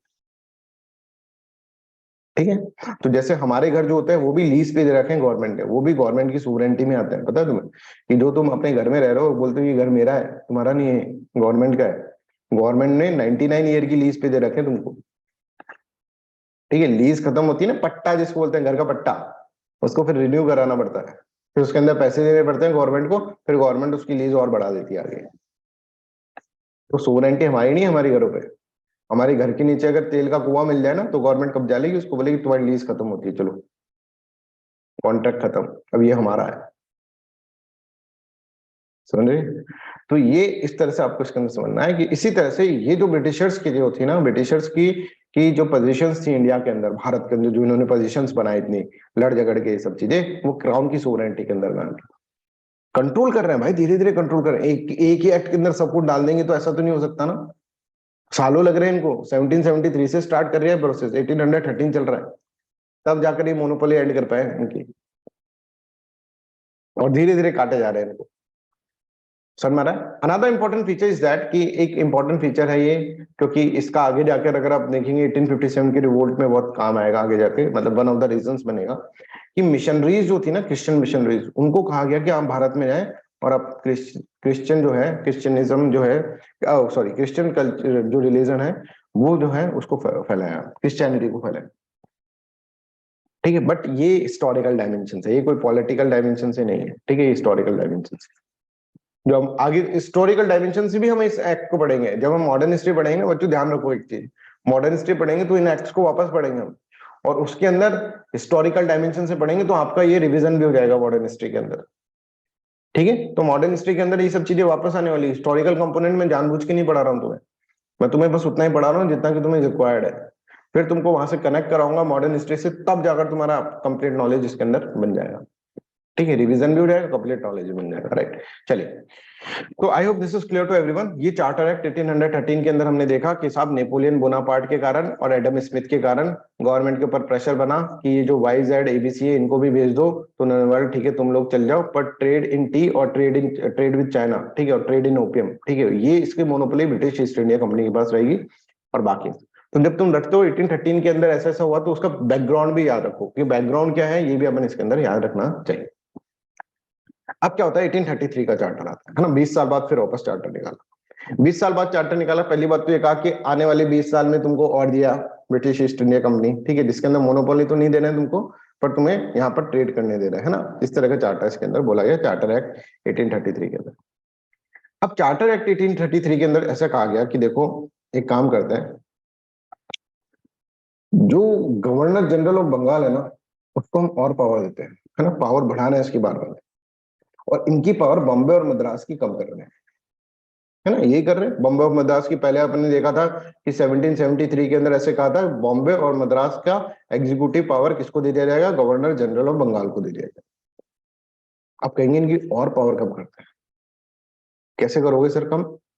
यहाँ पर जो ये लेजिस्लेशन कर रहा था वहां पे गवर्नर कर रहा था, ठीक है, इनके लेजिस्लेशन, इन्होंने कहा कि लेजिस्लेशन भी अब कौन करेगा, यहाँ पे कानून जो बनाएंगे, लॉज जो बनाएगा ना, वो भी कौन बनाएगा, गवर्नर जनरल ऑफ बंगाल। और गवर्नर जनरल ऑफ बंगाल को गवर्नर जनरल ऑफ इंडिया बोल दिया जाए। ये लो, इनको और छोटा कर दिया, बॉम्बे और मद्रास को और छोटा कर दिया, कि लेजिस्लेटिव पावर भी इनसे छीन ली गई, और लेजिस्लेटिव पावर जो है गवर्नर ऑफ बॉम्बे और गवर्नर ऑफ मद्रास की लेजिस्लेटिव पावर भी छीनकर किसको दे दी गई, गवर्नर जनरल ऑफ बंगाल को, और governor general of Bengal will become 1883 के अंदर 1833 के अंदर will become the governor of India, governor general of India. यहां से गवर्नर जनरल ऑफ इंडिया का कॉन्सेप्ट स्टार्ट हुआ है। समझ में आ रहा है? क्लियर है? ठीक है, अब जब हम वहां पे पढ़ेंगे तो विलियम बेंटिंग के बारे में पढ़ेंगे डिटेल के अंदर, विलियम बेंटिंग ने क्या क्या काम करा हिस्ट्री के अंदर।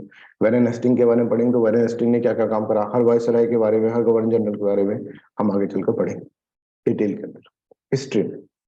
अभी हमको सिर्फ ये है ना, अभी हम पॉलिटिकल बस पॉलिटी डायमेंशन के ऊपर हम फोकस करके कर रहे हैं। तब गवर्नर जनरल ऑफ इंडिया यहाँ पर बन गया, और गवर्नर जनरल ऑफ इंडिया को सारी पावर्स यहाँ पर दे दी गई। देखिए यहाँ पर देखिए, it deprive the governor of Bombay and Madras of their legislative power, legislative power भी छीन ली गई, और governor general of India was given exclusive legislative power for the entire British India. तो पहले देखो, जैसे ये मान लो, अब यहाँ पर देखना ध्यान से, ये मद्रास है, अब यहाँ पर देखना ये बॉम्बे है ना, और ये है कलकत्ता। पहले ये सब तीनों सर्किल अगर देखेंगे, तीनों की साइज सेम है ना, सेम मानो अभी, है ना, सेम बनी नहीं है पर सेम है साइज। अब क्या होता है 1773 के अंदर ये जो होंगे ना, मद्रास और बॉम्बे तो छोटे हो जाएंगे, और ये थोड़ा बड़ा हो जाएगा, इसको बोल देंगे गवर्नर जनरल ऑफ बंगाल।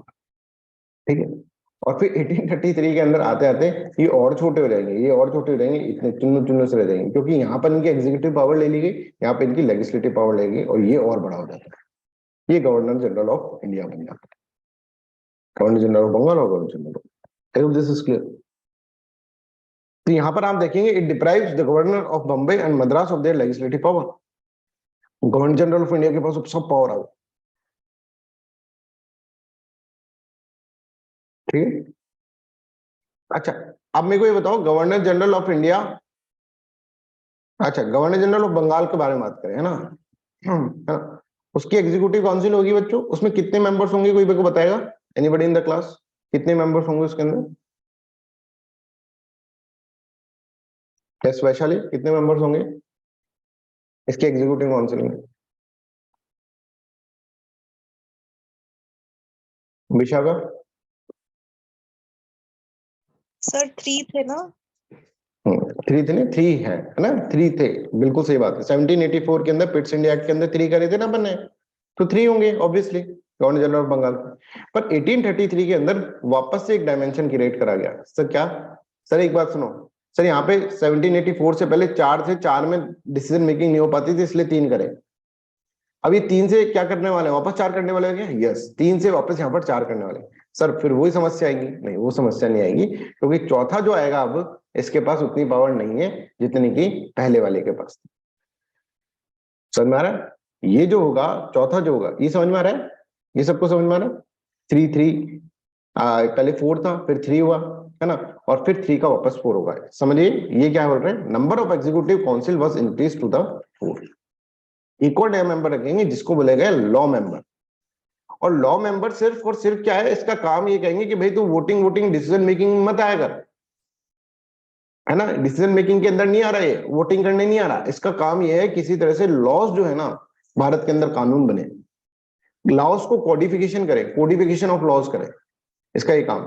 तो 4th member was a law member and Lord Macaulay was the first law member. समझ में आ रहा? जैसे लॉ मिनिस्टर होता है ना, वैसे यार। और लॉ 4th मेंबर को वापस बुलाया तो गया, पर इसके साथ साथ बहुत रेस्ट्रिक्शंस के ऊपर डाली गई। रेस्ट्रिक्शन ये डाली गई कि तू वहां मत चल जाना डिसीजन मेकिंग के अंदर, तेरा काम ये है, एक फोकस कर काम। क्या काम है साहब मेरा? तुमको क्या करना है, तुम्हें कोडिफिकेशन करना है। लेजिस्लेशन जब बन रहा होगा ना, तो तुम्हारा कोई काम नहीं है। जब वो कोई कानून वानून बना रहे हो, डिसीजन मेकिंग कर रहे हो, जब तुम्हारा कोई काम नहीं है, तो एग्जीक्यूटिव काउंसिल का मेंबर बन के रहे, बट तेरे पास लिमिटेड पावर है, ये समझना जरूरी होगा, नहीं तो वापस वही चीजें आ जाएंगी। तो हम देखेंगे, देखो 1773 हम देख रहे हैं, 2 चीजों के ऊपर फोकस करा जा रहा है, एक तो कोर्ट ऑफ डायरेक्टर और दूसरा गवर्नर जनरल। अब ये देखो 1773 के अंदर गवर्नर जनरल ऑफ यहाँ पर गवर्नर जनरल ऑफ बंगाल बनाया गया 1773 के अंदर, उसका एग्जीक्यूटिव काउंसिल 4 करा गया। फिर 1784 के अंदर क्या करा गया, गवर्नर जनरल ऑफ बंगाल का एग्जीक्यूटिव काउंसिल 3 करा गया। इनके साथ ही खिला हो रहा है, समझ में आ रहा है? और फिर आप देखेंगे 1813 के अंदर, अच्छा इसके अंदर फिर कोर्ट ऑफ डायरेक्टर्स की पावर कम कर दी गई, कोर्ट ऑफ डायरेक्टर्स और बोर्ड ऑफ कंट्रोल बना दिया गया। ठीक है, 1813 के अंदर क्या कहा, 1813 के अंदर फिर जाकर वापस से गवर्नर जनरल ऑफ बंगाल जो है, ठीक है, उसको क्या, गवर्नर जनरल ऑफ बंगाल के अंदर 3 पावर ही रही, इसके अंदर 3 ही पावर रही। ठीक है, पर आप देखें कंपनी को दूसरा डायमेंशन कर दिया, एक साथ कुछ काम नहीं कर रहे हैं, दूसरा डायमेंशन कर दिया। क्या? उसकी जो है उसकी मोनोपोली छीन ली गई। 1833 के अंदर पूरी मोनोपोली छीन ली गई। ठीक है, इवन ट्रेड विद चाइना भी वो सभी कर सकते हैं, और ओपीएम के अंदर और टी के अंदर भी सभी कर सकते हैं, ऐसा बोला गया 1833 के अंदर। और इसके साथ साथ यहाँ पर वापस ये 4 नंबर कर दिया इसको, लॉर्ड मैकाले को अगेन वाज देयर, तो लॉर्ड मैकाले वापस 4th मेंबर बन गए। I hope this is clear to everyone. Lord Macaulay 4th member is back but with restrictions. Back क्यों बोल रहे हैं? बिकॉज 1784 के अंदर उसको हटा दिया गया था, क्योंकि तुमसे बोले कि गवर्नर जनरल ऑफ, जो गवर्नर जनरल जो था, ठीक है, गवर्नर जनरल, उसके एग्जीक्यूटिव काउंसिल का कैसे रूप बदला, 4 3 4। ठीक है, 4 जब था 1773 के अंदर, 3 कब आया 1784 के अंदर, और फिर वापस 4 कब आया 1833 के अंदर। ठीक है, the number of the members of governor general council was again fixed to 4, which has been reduced by the Pitt's India Act 1784. However, certain limits were imposed on the functioning of the 4th member. 4th member की certain limits impose करी गई। 4th member को बोला गया कि भाई देखो आप, 4th member was not entitled to act as a member of the council except for the legislative purpose, कि बस आप लॉ मेकिंग और ये सब चीजें, लॉ मेकिंग मतलब लॉ का कोडिफिकेशन और ये सब चीजें करें। एग्जीक्यूटिव डिसीजंस जो हैं सब कुछ वो होंगे, डिसीजन मेकिंग जो होगा वो कौन करेंगे, यही लोग करेंगे। This 4th member of council, ठीक है, वाज लॉर्ड मैकाले। ये लॉर्ड मैकाले था, और उन लॉर्ड मैकाले के बारे में जब हम, अब देखो लॉर्ड मैकाले आ गए, तो लॉर्ड मैकाले के बारे में जब हम पढ़ेंगे पर्सनालिटीज के अंदर, तो उसके अंदर हिस्ट्री में पढ़ेंगे। तो वहां पर जब मैं ये पढ़ा रहा हूँ आपको, तो मैंने लॉर्ड मैकाले के बारे में बहुत सारी चीजें पढ़ा रहा हूँ। वहां पे एंजेलिसिस्ट और ओरिएंटलिस्ट वाली जो अप्रोच है उसको भी मैं वहां पे ही समझा दे रहा हूँ, उस तरह से हिस्ट्री में पढ़ेंगे। बट अभी अपन यहाँ पे, the charter act of 1833 is considered to be an attempt to codify all Indian law. सारे इंडियन लॉ को कोडिफाई करा। ब्रिटिश पार्लियामेंट को एक सुप्रीम बॉडी माना गया यहाँ पर, retain the right to legislate for the British territories in India. जो भी अब एक्ट बनेंगे, जो भी लॉज बनेंगे, वो कहाँ बनेंगे? अब ब्रिटिश पार्लियामेंट के अंदर बनेंगे, ठीक है। फर्दर पार्लियामेंट के अंदर बन रहे हैं, ठीक है। Further this act provide that all the laws made in India were to be laid before the British parliament. जो भी भारत के अंदर भी एक्ट बन रहे हैं ना, उनको सबको पहले ब्रिटिश पार्लियामेंट के अंदर डाला जाएगा, और ब्रिटिश पार्लियामेंट के अंदर फिर वो पास होगा, और तब जाकर यहाँ पर बनेगा। अपनी मर्जी से यहाँ पे लॉ नहीं बना सकते ब्रिटिश पार्लियामेंट के अंदर। तो ब्रिटिश पार्लियामेंट को यहाँ पे सुप्रीम अथॉरिटी, सुप्रीम बॉडी इसके अंदर इस तरह से बना दिया। अब यह है कि जो पहले, जो अब इनको जब ब्रिटिश पार्लियामेंट के अंदर जाएगा, जैसे इंडिया के अंदर मान लीजिए गवर्नर जनरल के एग्जीक्यूटिव काउंसिल ने बोला कि भाई ये लॉ बनना चाहिए, तो यहाँ नहीं बनेगा वो लॉ। ये लॉ का ड्राफ्ट जाएगा किसके अंदर? ब्रिटिश पार्लियामेंट के अंदर, और ब्रिटिश पार्लियामेंट के अंदर उसके ऊपर वोटिंग और ये सब चीजें होंगी, और यहाँ से ये बोला जाएगा कि ये एक्ट बन गया, और फिर ये भारत के अंदर ये एक्ट बन कर आएगा। कंट्रोल कर रहे हैं ना पार्लियामेंटेरियंस वाले, सब कुछ धीरे धीरे कंट्रोल करना चाह रहे हैं। कंट्रोल नहीं करेंगे धीरे धीरे, तो ये एक्ट वाली चीज भी उन्होंने इस तरह से कर दी। I hope this is clear to everyone. तो 1833 government appointed a law commission, एक नया लॉ कमीशन होगा, और law commission it is important for what? It is important for the polity purpose की एक लॉ कमीशन। आज भी हम देखते हैं लॉ कमीशन की इतनी भी रिपोर्ट आई, समझ में आ रहा है? लॉ कमीशन की हर 3 साल के अंदर लॉ कमीशन को एक रिपोर्ट देनी होती है कि किस तरह के लॉ होने चाहिए, क्या क्या लॉ रिफॉर्म्स होने चाहिए, ठीक है ना। लॉ कमीशन रिकमेंडेशन देता है अपनी, ठीक है, करंट अफेयर्स में आपको पढ़ाता हूँ उसको। तो लॉ कमीशन की रिकमेंडेशंस और ये सब चीजें आती हैं, राइट, कि किस तरह के भारत के अंदर कानून होने चाहिए, किस कानून में बदलाव होना चाहिए, किसके अंदर कितना बदलाव होना चाहिए, ये सब चीजें इसके अंदर पूछी जाती है, ठीक है। तो लॉर्ड मकॉले जो होंगे वो कोडिफाई करेंगे इंडियन लॉज को, कोडिफिकेशन इंडियन लॉज को किस तरह से, ये अब बिल्कुल पूरा का पूरा ये स्टडी करेंगे इंडियन लॉज की, ठीक है। देखेंगे कि हिंदूज के अंदर कौन कौन से लॉज है, मुस्लिम के अंदर कौन कौन से पर्सनल लॉज है, सिख क्रिश्चियन, उनके बेसिस पे क्या करेंगे? कोडिफिकेशन, एक नया जो सिस्टम कोडिफिकेशन करने की कोशिश करेंगे लॉज की। अभी कैसे करते हैं, क्या करते हैं, इसमें क्या क्या चीजें करते हैं, ये अपन हिस्ट्री के अंदर पढ़ते हैं। कहने का मतलब यह है कि आपको जो याद करना है कि वो 3 से वापस हो गए 4, 4 से भले 3, 3 से भले 4। और लॉर्ड मकॉले जो थे वो ज्यादा एग्जीक्यूटिव काउंसिल के अंदर ज्यादा इंटरफेयर नहीं कर रहे थे, ठीक है। हाँ, तो धीरे धीरे कम होती जा रही ना दिव्या, और अल्टीमेटली ब्रिटिश पार्लियामेंट जो है वही सुप्रीम बॉडी है, ठीक है। ब्रिटिश पार्लियामेंट ने उनको भेजा था। तो अब जैसे अंबानी, ऐसे समझो अंबानी गए थे चाइना के अंदर, और चाइना में वहां पे जी जिनपिंग को मार रहे हैं, ठीक है। तो फिर इंडिया वालों ने उनको एकदम से नहीं हटाया कि अंबानी क्या कर रहे हो, आ जाओ वापस, नहीं, धीरे धीरे धीरे कि हम तुमको रेगुलेट करने की कोशिश करें, और मेरा प्यारा बेटा अंबानी, ठीक है, ऐसा कर ऐसा कर ऐसा कर करके इसको धीरे धीरे कम कर रहे हैं, इसकी पावर एकदम से नहीं कर रहे। अभी तक आप देखेंगे कोर्ट ऑफ डायरेक्टर्स का नंबर जो है, कोर्ट ऑफ डायरेक्टर्स का नंबर अभी तक 24 ही है, इसको कम नहीं करा गया है, धीरे धीरे पावर चेंजेंगे। तो सब है, सब बिल्कुल कंट्रोल मैनर के अंदर। वो ब्रिटिशर्स है, वो हमारी तरफ बेवकूफ नहीं है कि भाई अगले दिन का ही हम सोचे, सर वो 100 साल की सोच के जा रहे हैं, समझ में आ रहा है? भारत के अंदर तो डिप्लोमेसी अब जाके थोड़ी स्ट्रांग बनी, नहीं तो हमारी डिप्लोमेसी, अगर तुम इंटरनेशनल रिलेशंस पढ़ोगे तो एक बहुत बड़ी बड़ी मिस्टेक्स हम कर चुके हैं डिप्लोमेसी के अंदर, समझ में आ रहा है? अब जाके थोड़ी बहुत स्ट्रांग बनी है, जिसके अंदर दिखता है कि हाँ इंडिया की डिप्लोमेसी जो है वर्ल्ड क्लास डिप्लोमेसी है। वो लोग 100 साल की सोच रहे हैं। जब मैं आपको एक चीज बताता हूं, देखो इससे आप अंदाजा लगा पाओगे ब्रिटिशर्स का दिमाग। जब वो कह रहे हैं कि 1935 का एक्ट लेकर आना है, गवर्नमेंट ऑफ इंडिया एक्ट 1935, तो वहां के लोग आपस में पता कैसे बात कर रहे हैं कि यहाँ पर जो है वायसरॉय जो है वो वहां पर बात करता है ब्रिटिश पार्लियामेंट के अंदर कि हमको ऐसा एक्ट बनाना है, ठीक है, हमको ऐसा एक्ट बनाना है जिसके अंदर क्या हो, भारत को आने वाले 100 साल तक हम रूल कर सके, ऐसा एक्ट बनाना है हमको।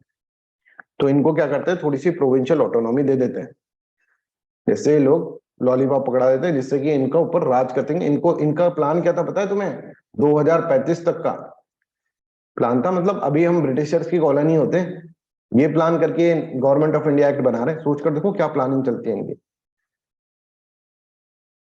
समझ आ रहा है? तो ये लोग अगर कुछ कर रहे हैं तो बहुत सोच समझ के कर रहे हैं, और एक कंपनी को कंट्रोल करने के लिए इनको इतना टाइम लगा है। सोचकर देखो कितना सोच समझ के, कितना फूक फूक के कदम चल रहा है। एक कंपनी, सिंपल कंपनी, जिसको एक एग्जीक्यूटिव रेजोल्यूशन से अपना कर सकते हैं, नहीं कर रहे हैं, उसको फूक फूक के कदम रख रहे हैं। और एक कदम और फूक फूक के रखा गया, monopoly of the east India company in the T trade and trade with China will also be ended. धीरे एंड करा है, पूरी मोनोपोली एक साथ नहीं हटाई, ये भड़क जाएंगे। मोनोपोली को 1813 के अंदर कम करा, और 1833 के अंदर पूरा का पूरा मोनोपोली हटा दिया। मतलब आप कोई भी YZ ABC जाकर भारत के अंदर क्या कर सकता है, भारत के अंदर ट्रेड कर सकता है। Any doubt you can ask. अच्छा, यहाँ पर एक और चीज होगी जो आप जो जिस सर्विसेज के लिए प्रिपरेशन कर रहे हैं ना, उसके लिए एक बहुत इंपॉर्टेंट चीज करेंगे। पर आप जैसे आप बोल रहे हैं ना सर ये रिटेलिएट नहीं कर रहे, अब देखो अब क्या होता है कि इन्होंने एक ऐसा करा, फोर्थ डायमेंशन फोर्थ पॉइंट इसका ये है, इन्होंने एक ऐसा कहा कि सिविल सर्वेंट जो होंगे, सिविल सर्वेंट्स इसके लिए आप प्रिपरेशन करें, ये पहले कौन नॉमिनेट करते थे? Court of directors. और ये हमेशा ब्रिटिशर से होते थे, सिविल सर्विस ब्रिटिशर से होते थे। इन्होंने एक डिसीजन ले लिया कि कोई डिस्क्रिमिनेशन नहीं होगा सिविल सर्वेंट्स के ऊपर, कि सिविल सर्वेंट जो बनेंगे ऐसा नहीं कि हमेशा ब्रिटिशर से बन रहे सिविल सर्वेंट, नहीं, इंडिया वाले भी बन सकते हैं सिविल सर्वेंट। हमने कहा यार ये हमसे कब, हमारे हमारे बारे में कब से सोचने लगे, तुम्हारे बारे में नहीं सोच रहे, कोर्ट ऑफ डायरेक्टर्स को कंट्रोल कर रहे हैं, अभी court of director directly nominate कर दे। तो बोले सिविल सर्विसेज जो होगी ना, ये on the basis of colour नहीं होना चाहिए, इसके अंदर on the basis of creed नहीं होना चाहिए, on the basis of place of birth नहीं होना चाहिए। सर ये तो इक्वलिटी की बात कर रहे हैं। हाँ अभी समझो, एक चीज समझो, उन्होंने बोला on the basis of merit होना चाहिए। ओ माय गॉड, 1833 के अंदर बोल रहे हैं कि ये जो कोर्ट ऑफ डायरेक्टर्स की पावर कम करनी, क्योंकि सिविल सर्वेंट उस वक्त जो है वो भी बहुत ऐसी पोस्ट है जैसे तुम लोग जिसके लिए प्रिपरेशन कर रहे हो, पावर वाली पोस्ट, वो court of director directly nominate कर रहे हैं। थोड़े नहीं नहीं भाई, नॉमिनेट भाई इक्वालिटी की रामायण इन्होंने छेड़ दी भाई, colour creed place of birth पे नहीं होना, मेरिट के बेसिस पे होना चाहिए, और एक इसके लिए ओपन कंपटीशन एग्जाम होना चाहिए। कोर्ट ऑफ डायरेक्टर भड़क जाएंगे, बोले भाई साहब तुमको हम समझ गए तुम करना क्या चाहते हो, तुम हमारी सारी पावर छीनना चाहते हो, ये तुम इक्वलिटी इक्वलिटी बात नहीं कर रहे, ओपन कंपटीशन एग्जाम होना मतलब कि अब हमारी पावर जो होगी वो अपॉइंट करने की यहां पर खत्म हो जाएगी। हम जो नॉमिनेट करते थे अपने बंदे बिठाते वो खत्म हो जाएगी, अब तुम ओपन कंपटीशन एग्जाम करा, आज तक तो तुमने नहीं करा, ऐसे नहीं सोचा, आज तुम ओपन कंपटीशन एग्जाम करो, और यहाँ पे पूरा का पूरा कोर्ट ऑफ डायरेक्टर भड़क जाएगा, ब्रिटिश ईस्ट इंडिया कंपनी खड़ी हो जाएगी कि ये तो नहीं होने देंगे। तो उनको लगेगा क्या ये ज्यादा हो गया पार्लियामेंटेरियंस को, अभी भी देख कैसे सोच रहे हो, बोले अरे अरे ठीक है ठीक है शांत हो जाओ शांत हो जाओ। मतलब ये चाकू लगा ना तो इसमें तो चिल्ला पड़े, इस चाकू को मारने का भी समय नहीं है, बाद में मारेंगे, अभी बाद में मारते हैं, 1853 में मारते हैं अच्छे से। आई होप दिस इज क्लियर। तो यहां पर आप देखिए कि एक पॉइंट ये है कि no discrimination would be made in the recruitment of civil services only on the basis of colour creed and place of birth. Instead of that charter act of 1833 attempt करा उसने, होने नहीं दिया इन्होंने, to introduce a system of open competition for the selection of the civil servant, कि हम open competition करेंगे, and stated that India should not be debarred from holding any place office and employment under the company, Indians को भी आने दो। However, this provision was negated after opposition of court of directors, पर ये provision लग नहीं पाया because court of directors ने कहा कि भैया हम ये चीज नहीं होने देंगे। राइट, आई होप यहां तक सबको क्लियर है। Any doubts you can ask me. समझ में आ रहा है? तो 1833 के अंदर अगर हम बात करें, सबसे पहले इंपॉर्टेंट बात 1833 के अंदर गवर्नर ऑफ बंगाल जो था, गवर्नर जनरल ऑफ बंगाल जो थे, वो गवर्नर जनरल ऑफ इंडिया बने, और गवर्नर जनरल ऑफ इंडिया ने मद्रास और बॉम्बे की, इनकी भी क्या कर ली, इनकी भी सारी की सारी लेजिस्लेटिव पावर भी छीन ली, एग्जीक्यूटिव पावर छीन रखी थी, लेजिस्लेटिव पावर भी इसके अंदर छीन ली थी। ठीक है, I hope this is clear. तो गवर्नर जनरल ऑफ इंडिया और बड़ा बन गया, राइट। फिर इसके अंदर 3 से 4 मेंबर्स वापस आ गए एग्जीक्यूटिव काउंसिल के अंदर। चौथा मेंबर आया लॉर्ड मकले आए, पर उसके अंदर कुछ क्या है, उनको ये कहा गया कि भाई एग्जीक्यूटिव काउंसिल के तुम मेंबर हो, पर बस लेजिस्लेशन को कोडिफिकेशन करो और उनके बेसिस पे तुम्हारा काम रहेगा। ठीक है, तुम एग्जीक्यूटिव काउंसिल के अंदर एग्जीक्यूटिव डिसीजंस में इंटरफेयर मत करना। ये 4th मेंबर जो थे वो लॉर्ड मकौले थे, और कोडिफिकेशन से रहे। फिर तीसरी पॉइंट जो मैंने आपको बताया कि मोनोपोली जो थी ईस्ट इंडिया कंपनी की जो मोनोपोली थी उसको हमने रिड्यूस कर दिया, खत्म ही कर दिया, पूरा ही खत्म कर दिया। ठीक है, ट्रेड विद चाइना और ट्रेड इन ओपियम और ट्रेड इन टी वो भी हमने खत्म कर दिया। फिर चौथा पॉइंट जो आपको समझना होगा ये होगा कि कोई डिस्क्रिमिनेशन नहीं बनेगा सिविल सर्विसेज के एग्जामिनेशन के अंदर। ये जैसे बोला कोर्ट ऑफ डायरेक्टर बोले भैया ये हो गई एक्सट्रीम तुम्हारी, तो फिर जी देखिए अब उनको जब भी लगेगा ना कि ये एक्सट्रीम हो गई है तो वो भी समझते हैं पार्लियामेंट्री भैया इसका टाइम नहीं आया, ठीक है इसको बाद में देखेंगे। चलो ठीक है यार, अरे हम तो मजाक कर रहे थे भैया, हम मजाक कर रहे थे, तुम ही कर लो नॉमिनेट, हम मजाक कर रहे थे, ऐसे करने लगेंगे। मजाक भी नहीं समझते यार अब तो तुम, पता चल गया कि हाँ यार इसको ये नहीं मानेंगे, इसके अंदर ये बहुत ज्यादा अपोजिशन कर रहा है, करेंगे तो सही पर अभी सही समय नहीं आया। ठीक है। अच्छा, एक और इंपॉर्टेंट चीज होगी 1833 के अंदर, ठीक है, ये सारे पॉइंट्स याद रखें, दिस इज इंपॉर्टेंट पॉइंट्स, ठीक है, और ये कहीं बुक्स के अंदर इस तरह से डायरेक्टली नहीं दे रखे हैं पॉइंट्स। एक इंपॉर्टेंट ये होगी कि ब्रिटिशर्स फाइनली ये बोल देंगे, ब्रिटिशर्स फाइनली ये बोल देंगे कि अभी तक तो क्या था, अब ये समझो कि ब्रिटिशर्स ने अपनी एक कंपनी भेजी थी कि भाई तुम ट्रेड कर लो, तो ये ट्रेड ही चल रहा है अभी तक, ये जो नवाब मर गए उसमें ट्रेड में ही मर गए वो, राइट, ये ट्रेड ही चल रहा है। अब पहली बार ब्रिटिश ऐसे बोलती है, समझ में आ रहा है, पहली बार ब्रिटिश ऐसे बोलती है कि इंडिया जो है ना हमारी कॉलोनी है। मतलब क्या है, पूरा का पूरा जो रूल जो है क्राउन का अब यहां पर उतर चुका है, ये हमारी कॉलोनी, हमने पहले ईस्ट इंडिया कंपनी भेजी थी पर अब ये है हमारा, और ये जो भी है, जो भी पोजीशंस जो है इसके अंदर टेरिटोरियल पोजीशंस है, ये किसके पोजीशंस है, ब्रिटेन के पोजीशंस है, ब्रिटेन की टेरिटरी है ये सारी, ब्रिटिश इंडिया। पहले अभी तक तो उन्होंने ट्रेड, तो देखिए first time charter act 1833 legalize British colonization of India, legal हो गया, लीगल, पहले था सब कुछ ऐसा था, अभी लीगल हो गया, लीगलाइज हो गया, मोहर लग गई लॉ की।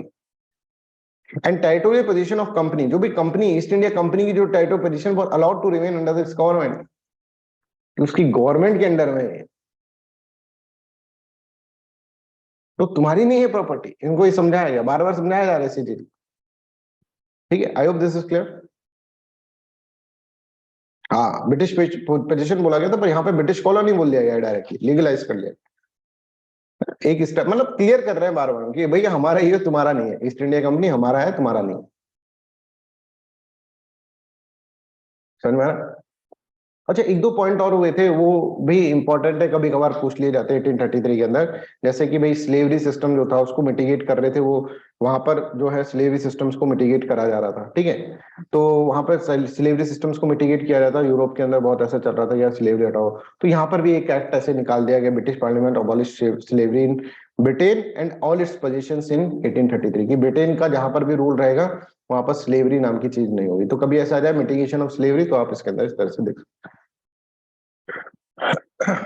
ठीक है, तो I hope this is clear to everyone, यहां तक सबको क्लियर हो रहा है। अब देखो, अब जो कानून जो है मैंने आपको क्या बताया, कानून कहाँ जाके कर रहा है, कानून जाके कर रहा है पार्लियामेंट के अंदर, ब्रिटेन पार्लियामेंट के अंदर जाकर, फिर जाकर रेक्टिफाई होकर फिर जाकर एक्ट बन रहा है, तो अब उसको रेगुलेशन नहीं बोल रहे हैं हम, इसको अब एक्ट बोल रहे हैं, ठीक है, प्रीवियस एक्ट के अंदर जो भी थे वो रेगुलेशन थे, क्योंकि अब ब्रिटिश पार्लियामेंट के अंदर जा रहा है तो वो एक्ट बन जा रहा है, अब ये आएंगे एक्ट बनेंगे, ठीक है, एक्ट मतलब अब यहाँ पर एक्ट, जो प्रीवियस के अंदर जो भी चीज थी वो रेगुलेशंस थी एक तरह, ब्रिटिश चर्च की जो भी ये लॉ बन रहे थे वो एक तरह से रेगुलेशन, अब ये एक्ट बन रहे हैं, मतलब कानून है, क्यों, क्योंकि पूरी की पूरी हमारी कॉलोनी है, ब्रिटिश इंडिया ही है, इन्होंने इस तरह से बोल दिया। आई होप दिस इज क्लियर। अब ऐसा सिस्टम चल रहा है, और ऐसा सिस्टम चल रहा है, अब इनको पता चल गया है, देखिए ब्रिटिश ईस्ट इंडिया कंपनी को क्लियरली पता चल गया है कि हमारे दिन खत्म हो रहे हैं, और इस चीज को प्रूव क्या कर देगा, एक और एक्ट 1853 का एक्ट, जब चार्टर एक्ट, अब देखो अब तुम्हें रटना नहीं है भाई कहाँ क्या हो रहा है, इवोल्यूशन की तरह पढ़ो, तो तुम्हें पहला चैप्टर जो है तुम इतने कम से कम तुमने 20 बार पढ़ा है, सभी बच्चों ने जो भी प्रिपरेशन पहले से करके बैठे हैं यहाँ पर, 20 बार तुमने पढ़ा, 20 बार भूले हो, गारंटी है मेरी, पर अब जब तुम इस तरह से इवोल्यूशन की फॉर्म में पढ़ रहे हो ना, तब नहीं बोलोगे, क्योंकि ये कॉन्सेप्ट है, ठीक है, ये कॉन्सेप्ट की पावर है, this is the power of the concept, कि इसमें कम समय लगता है, तुम्हें बहुत कम समय लगेगा, क्योंकि एक बार ही पढ़ रहे हो तुम, बाद में पढ़ने की जरूरत ही नहीं, बस रिवीजन करोगे तो बिल्कुल समझ में आ जाएगा, क्लियर हो जाएगा, ऐसा नहीं पूरा का पूरा ब्लैंक हो गया, ऐसा नहीं होगा। अब 1853 के अंदर एक और कमाल हो गया, 1853 के अंदर बच्चों अब ध्यान से समझना, चार्टर एक्ट ऑफ 1853 के अंदर क्या होगा। अच्छा, यहां तक अपन ये समझ लें कि भाई ये सब चीजें 1833 में होगा, 1853 के अंदर ये ब्रिटिशर्स को ये पता चल जाएगा, ब्रिटिश ईस्ट इंडिया कंपनी को, कि साहब मेरे दिन है ना इंडिया में नंबर्ड रह गए, मतलब मेरे को ये कभी भी भेज सकते हैं, क्योंकि 1853 चार्टर के अंदर हर चार्टर में ऐसे लिखता था, जैसे 1833 में लिखा जाता था कि हम ब्रिटिश ईस्ट इंडिया कंपनी को यहाँ पर रहने दे रहे हैं, है ना, पोजीशन रखने ही हमारी, वैसे तो हमारे एरिया है पर उसके अंदर रहने दे रहे हैं, किसके लिए, आने वाले 20 साल के लिए, ऐसे 1813 के अंदर भी ये बोला गया आने वाले 20 साल के लिए, पर 1853 के अंदर कुछ भी नहीं बोला गया, मतलब हम कोई गारंटी नहीं दे रहे 20 साल की भी, हो सकता है कल को हटा दे,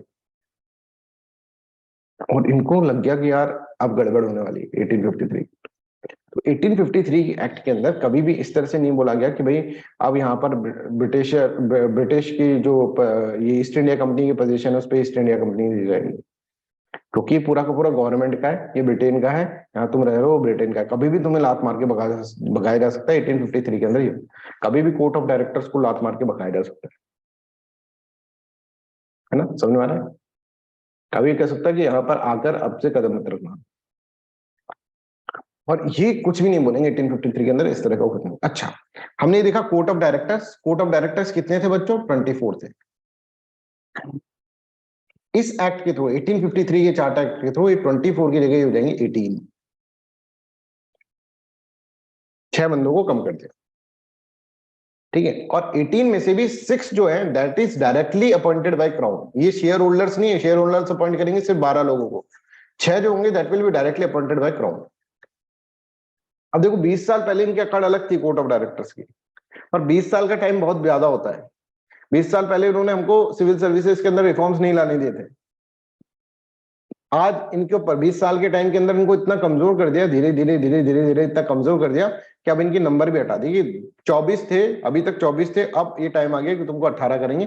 18 में से 6 जो होंगे, 18 में से 6 जो होंगे वो क्राउन डायरेक्टली इलेक्ट करेगा, और 12 जो होंगे that will be elected by the share holders. वो शेयर होल्डर्स कंपनी, मतलब कंपनी के अंदर भी घुस गए, कंपनी के कोर्ट ऑफ डायरेक्टर्स के अंदर भी ब्रिटिश क्राउन घुस गया, क्राउन ने सर डाल दिया।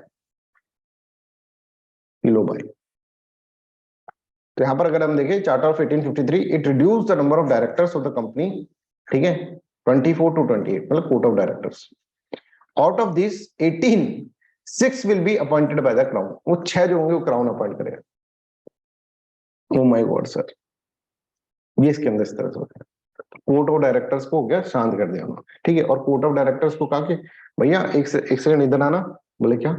बोले उस दिन तुम ज्यादा उड़ी मार रहे थे कि कंपटीशन एग्जाम नहीं करने देंगे सिविल सर्विसेज को एंड सो ऑन सो। उस दिन जब तुम अपोजिशन कर रहे थे 1833 की बात याद करो। बोले साहब माई बाप जो करना है वो करो, हमारा तो तुम वैसे ही हमको तो क्या कर दिया तुमने, बिल्कुल कहीं का नहीं छोड़ा। 12 जो लोग हैं वो सिर्फ ब्रिटिश ईस्ट इंडिया कंपनी के हैं, उसमें से 6% जो है that is from the British crown, और टोटल जो है 18 कर दिए गए हैं, पहले 24 थे। दूसरा पॉइंट अभी मैं बताऊंगा ये वाली चीज, पर ये देखो open competition system of civil services charter 1853 deprive the court of directors, समझो, to right to its patronage to Indian appointments, की जो इंडियन अपॉइंटमेंट तुम करते थे ना अब तुम नहीं करोगे।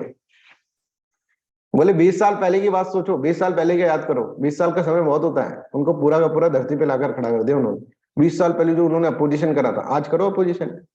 नहीं साहब हम नहीं कर सकते opposition. It was to be exercise under regulation prepared by the committee, और एक कमेटी को हेड जो करेंगे लॉर्ड मैकॉले हेड करेंगे, मकॉले कमेटी। और मकॉले कमेटी ने कहा कि अपॉइंटमेंट जो होगा वो एक open competition based on the merit, जो कि सबके लिए ओपन हो, इंडियन से लेकर सबके लिए, कास्ट क्रीड इसके ऊपर नहीं होना चाहिए, ठीक है, सबके लिए ओपन हो, और जो फिटेस्ट होगा वही इंडियन सिविल सर्विसेज के अंदर जाएगा। और यही इसी एग्जाम की आप लोग प्रिपरेशन कर रहे हैं बच्चों, और ये एग्जाम जो है स्टार्ट होता है 1853 के चार्टर एक्ट से। समझ में आ रहा है? I hope this is clear to everyone, यहां तक समझ में आ रहा है? तो ये इस तरह से इसके अंदर होता है। Any doubt in this one please ask me, anybody has any doubt please ask. यहां तक इस तरह से हो गया। तो यहाँ पर इस तरह से कि कोई इंडियन अपॉइंटमेंट करोगे नहीं तुम, कोर्ट ऑफ डायरेक्टर्स तुमको मना कर दे। सिविल सर्विसेज वाली बात कर रहे थे तुम 20 साल पहले कि हम नहीं होने देंगे, नहीं होने देंगे, अब बोलो कुछ। अब इस तरह से एक ओपन कंपटीशन हो, वैसे यही कंपटीशन की तैयारी आप करें। अच्छा, अब थोड़ा गवर्नर जनरल को भी देख लेते हैं। भाई गवर्नर जनरल तेरे क्या हाल है? गवर्नर जनरल बोले मेरा मस्त चल रहा है। बोले मस्त नहीं यार, तेरे भी थोड़ा कुछ करना पड़ेगा। तो गवर्नर जनरल ऑफ इंडिया के पास गए कि बोला कि यार गवर्नर जनरल ऑफ इंडिया तुम्हारा क्या कर रहा है कि एक तो तुम्हारा एग्जीक्यूटिव काउंसिल है ना, एग्जीक्यूटिव काउंसिल, अभी ये एग्जीक्यूटिव काउंसिल ही अभी लॉ मेकिंग कर रहा था, ये सब कुछ कर रहा था, ऐसा नहीं। लॉ मेकिंग के लिए अलग से एक लेजिस्लेटिव काउंसिल बनाया जाएगा। अब गवर्नर जनरल तेरा ही होगा तो टेंशन में होता है, वो देख रहे हैं कोर्ट ऑफ डायरेक्टर का बहुत बुरा हाल कर रहा है, तेरे को टेंशन नहीं है। गवर्नर जनरल ऑफ इंडिया को ऐसे बोला गया कि गवर्नर जनरल ऑफ इंडिया की एक एग्जीक्यूटिव काउंसिल होगी और एक लेजिस्लेटिव काउंसिल। पहले एग्जीक्यूटिव काउंसिल ही लॉ वॉ ये सब बनाता था, पार्लियामेंट में जाता था, इस तरह से होता। अच्छा सर, एग्जीक्यूटिव काउंसिल और legislative council of government. Executive council के अंदर वही लोग हैं, गवर्नर जनरल खुद और इसके 4 भाई, 1 2 3 4, लेजिस्लेटिव काउंसिल के अंदर 12 मेंबर्स है, 12 मेंबर्स। लेजिस्लेटिव काउंसिल भी जनरल गवर्नर जनरल की, एक तो गवर्नर जनरल और इसके 1 2 3 4, ये तो हो गए 1 2 3 4, तो ये 5 जने तो यही हो गए। ये जो एग्जीक्यूटिव काउंसिल में है वो लेजिस्लेटिव काउंसिल में भी है। एग्जीक्यूटिव्स और लेजिस्लेचर्स दोनों के अंदर फ्यूजन है, आज भी हम देखेंगे सिस्टम के अंदर फ्यूजन ही है। समझ में आ रहा? मैंने आपको पढ़ाया था ना अभी थोड़े फर्स्ट क्लास के अंदर, लेजिस्लेटिव और एग्जीक्यूटिव के अंदर फ्यूजन दिखाया था।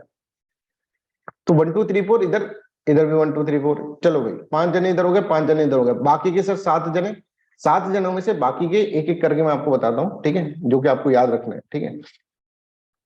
देखो, executive council of governor general, legislative council of governor general, governor general plus 4 executive members, मतलब यहाँ पर 5 लोग हैं, ठीक है। यहाँ पे भी 12 में से 5 तो एज इट इज है, ठीक है। गवर्नर जनरल है, 4 इसके मेंबर्स। इसके अलावा 1 commander in chief, commander in chief जो है आर्मी का, ठीक है, ब्रिटेन आर्मी का कमांडर इन चीफ जो है वो यहाँ पर आ गया है। समझ में आ रहा है? ब्रिटिशर्स का जो कमांडर इन चीफ है, तो मतलब मिलिट्री वाला बंदा जो है वो भी यहाँ पर बैठ गया, कमांडर इन चीफ। एक chief justice of supreme court वो भी आ गया है, एक रेगुलर जज ऑफ सुप्रीम कोर्ट वो भी आ गया है लेजिस्लेशन के अंदर। और यहां पर आप देखेंगे लोकल रिप्रेजेंटेशन भी दिया। जो लोकल रिप्रेजेंटेशन क्या होता है वो हिस्ट्री के अंदर पढ़ेंगे अपन, पर यहाँ पर देखिए यहाँ से लोकल आदमी है, हमारे जो राजा महाराजा थे बंगाल, बॉम्बे, मद्रास और नॉर्थ वेस्ट प्रोविंसेस को, इनको भी लेजिस्लेटिव काउंसिल के अंदर डाला गया, जिससे कि एक तरह से ये दिखे कि local representation is also there. देखो हम कितने डेमोक्रेटिक है। पर ये जो थे Bengal, Bombay, Madras, north west provinces के अंदर से, इसके अंदर जो अपॉइंट करे ना, ये बिल्कुल चाटुकार राजा लोग इनको अपॉइंट कर लिए। मतलब वो क्या करता था, वायसराय की तरफ देखता रहता। ये इंसिडेंट रियल का इंसिडेंट था। उससे एक राजा से पूछा गया कि भाई तुम कैसे डिसीजन मेकिंग करते हो लेजिस्लेटिव काउंसिल में, कैसे वोटिंग कैसे करते हो? बोले मैं गवर्नर जनरल साहब की तरफ देखता रहता हूँ। गवर्नर जनरल साहब कहते हैं कि क्या क्या बोलना है भाई, तो तुम लोगों को इसके ऊपर यस की नो, और गवर्नर जनरल बोलता है मैं तो यस बोल रहा हूँ, तुम लोग क्या बोलो। मैं गवर्नर जनरल जैसे हाथ उठाता है मैं वो उठा देता। ऐसे लोग थे, समझ में आ रहा है? तो मतलब यहाँ पे इनसे ऐसा नहीं कि ये लोग खेल जाएंगे, गेम खेल जाएंगे, नहीं, ये बिल्कुल लॉयल जो थे, लॉयलिस्ट की भी लॉयल है, ठीक है। कि भाई एक वफादार होता है कुत्ता, ठीक है, डॉग इज ए, मतलब ऐसे बोलते हैं लॉयल एनिमल। डॉग से भी लॉयल एनिमल यहाँ पर रखे हैं इन्होंने। Bengal, Bombay, Madras, north west frontier province के अंदर से इन्होंने एक एक बंदे रखे और सारे के सारे इनके। तो इस तरह से आप देखेंगे एग्जीक्यूटिव काउंसिल और लेजिस्लेटिव काउंसिल बनती है। और ये एक तरह से क्या है कि आज का जो हमारा पार्लियामेंट है, अब देखो बच्चों, यहाँ पर जब हम पार्लियामेंट पढ़ेंगे तो उसके अंदर भी तो लेजिस्लेटिव और एग्जीक्यूटिव का फ्यूजन मैंने आपको दिखाया था ना फर्स्ट क्लास के अंदर। वहां पे भी लेजिस्लेचर्स अलग है और एग्जीक्यूटिव अलग है, पर दोनों एक भी है। एग्जीक्यूटिव और लेजिस्लेचर में फ्यूजन भी है, वो चीजें। तो ये एक पहली बार ऐसा हुआ कि पार्लियामेंट्री सिस्टम जो है इंडिया का, पार्लियामेंट्री सिस्टम जैसा कोई चीज यहाँ पर हुआ, ठीक है। तो यहाँ पर देखिए, it marks beginning of parliamentary system in India, और it introduce for the first time the local representation in Indian legislative council. Indian legislative council के अंदर लोकल रिप्रेजेंटेशन के अंदर, ठीक है। I hope this is clear to everyone. और यहाँ पर आप देखेंगे ओपन कंपटीशन सिस्टम रहेगा सिविल सर्विसेज के लिए, है ना, सिविल सर्विसेज के लिए ओपन कंपटीशन। अब यहाँ पर ऐसा होगा कि साहब देखो, एक ये जो गवर्नर ऑफ मद्रास है, गवर्नर ऑफ बॉम्बे है, और गवर्नर ऑफ बंगाल है। गवर्नर ऑफ बंगाल के साथ बहुत सारी ट्रेजेडी हुई थी। गवर्नर जनरल ऑफ बंगाल बना था, फिर गवर्नर जनरल ऑफ इंडिया बना। इन्होंने बोला यार गवर्नर जनरल इंडिया है ना, एक अलग होना चाहिए। गवर्नर जनरल ऑफ इंडिया एक अलग होना चाहिए। मतलब क्या, ये ऐसा नहीं बंगाल वाले के बंदे को ही आप इसके अंदर बनाए, तो बंगाल का गवर्नर अलग होगा और गवर्नर जनरल ऑफ इंडिया अलग होगा, इसके अंदर इस तरह से बोला गया।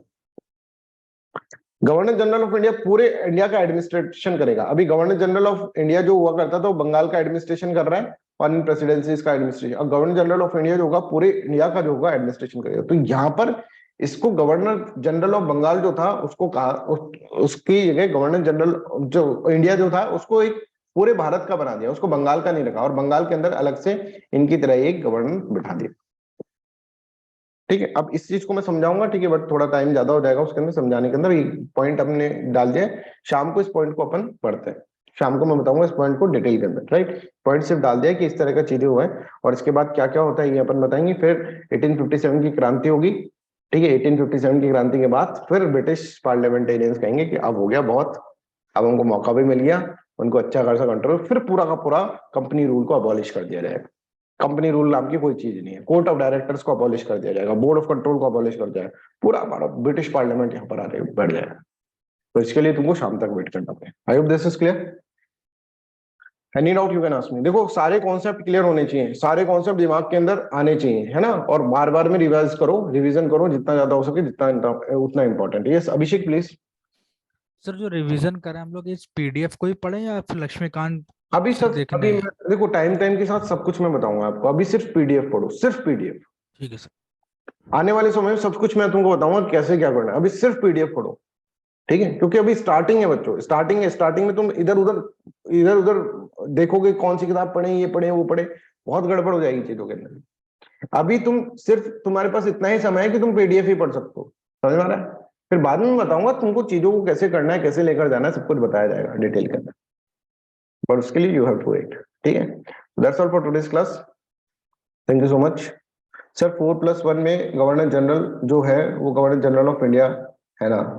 अभी इससे पहले का 1853 से पहले का तो यही है, ठीक है। 1853 के अंदर क्या होता है ये मैं आपको बताता हूँ शुभम होंडा, ठीक है, नेक्स्ट क्लास के अंदर, मतलब शाम की क्लास के अंदर बताता हूँ, ठीक है। और किसी को कोई डाउट है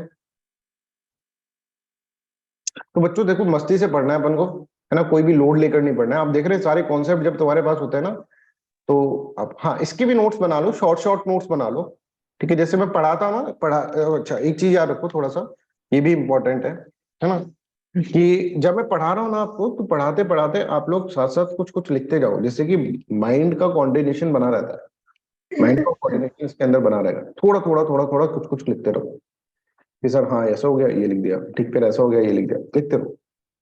और धीरे धीरे अभी तो रफली लिखो, ठीक है, धीरे धीरे उनको नोट्स की फॉर्म के अंदर करने लगे आप, ठीक है। धीरे धीरे जब स्पीड अप हो, देखो सब चीज एक साथ अडेप्टेशन नहीं होता है, ठीक है, सब चीज धीरे धीरे धीरे धीरे अडेप्टेशन होता है। है ना, ये समझ रहे हैं। इंडियन अपॉइंटमेंट मींस क्या होता है? इंडिया अपॉइंटमेंट मतलब इंडिया के अंदर कोई भी अपॉइंटमेंट तुम कर रहे हो ना, उसको इंडियन अपॉइंटमेंट बोल रहे हैं। इंडिया में अपॉइंटमेंट, ठीक है, कोई भी कर रहे हैं, सिविल सर्वेंट्स को लगा रहे हो, ठीक है। तो इस चीज का जो अपॉइंटमेंट्स है, कोई इंडियन अपॉइंटमेंट तुम नहीं कर पाओगे इस तरह से इसके अंदर बोला गया, ठीक है, ठीक है। I hope this is clear to everyone. बिल्कुल देखो कॉन्सेप्ट से चलो, कॉन्सेप्चुअल अंडरस्टैंडिंग से चलो, कहीं दिक्कत नहीं आएगी। और वो तो मैं ऐसे पूछ लेता हूँ तुमसे क्या क्या कोई प्रॉब्लम है क्या, मुझे पता नहीं है प्रॉब्लम तुम्हें, हो ही नहीं सकती, बेसिक से चलना है जब कैसे होगी, छोटी मोटी प्रॉब्लम होती है तुमको, देखो कोई भी मेजर प्रॉब्लम तुम्हारे सामने आई नहीं होगी, ठीक है। नहीं अभी कुछ मत करो, सब कुछ मेरे ऊपर छोड़ दो, अभी 2 क्लासेस चल रही हैं, that is more than enough, है ना।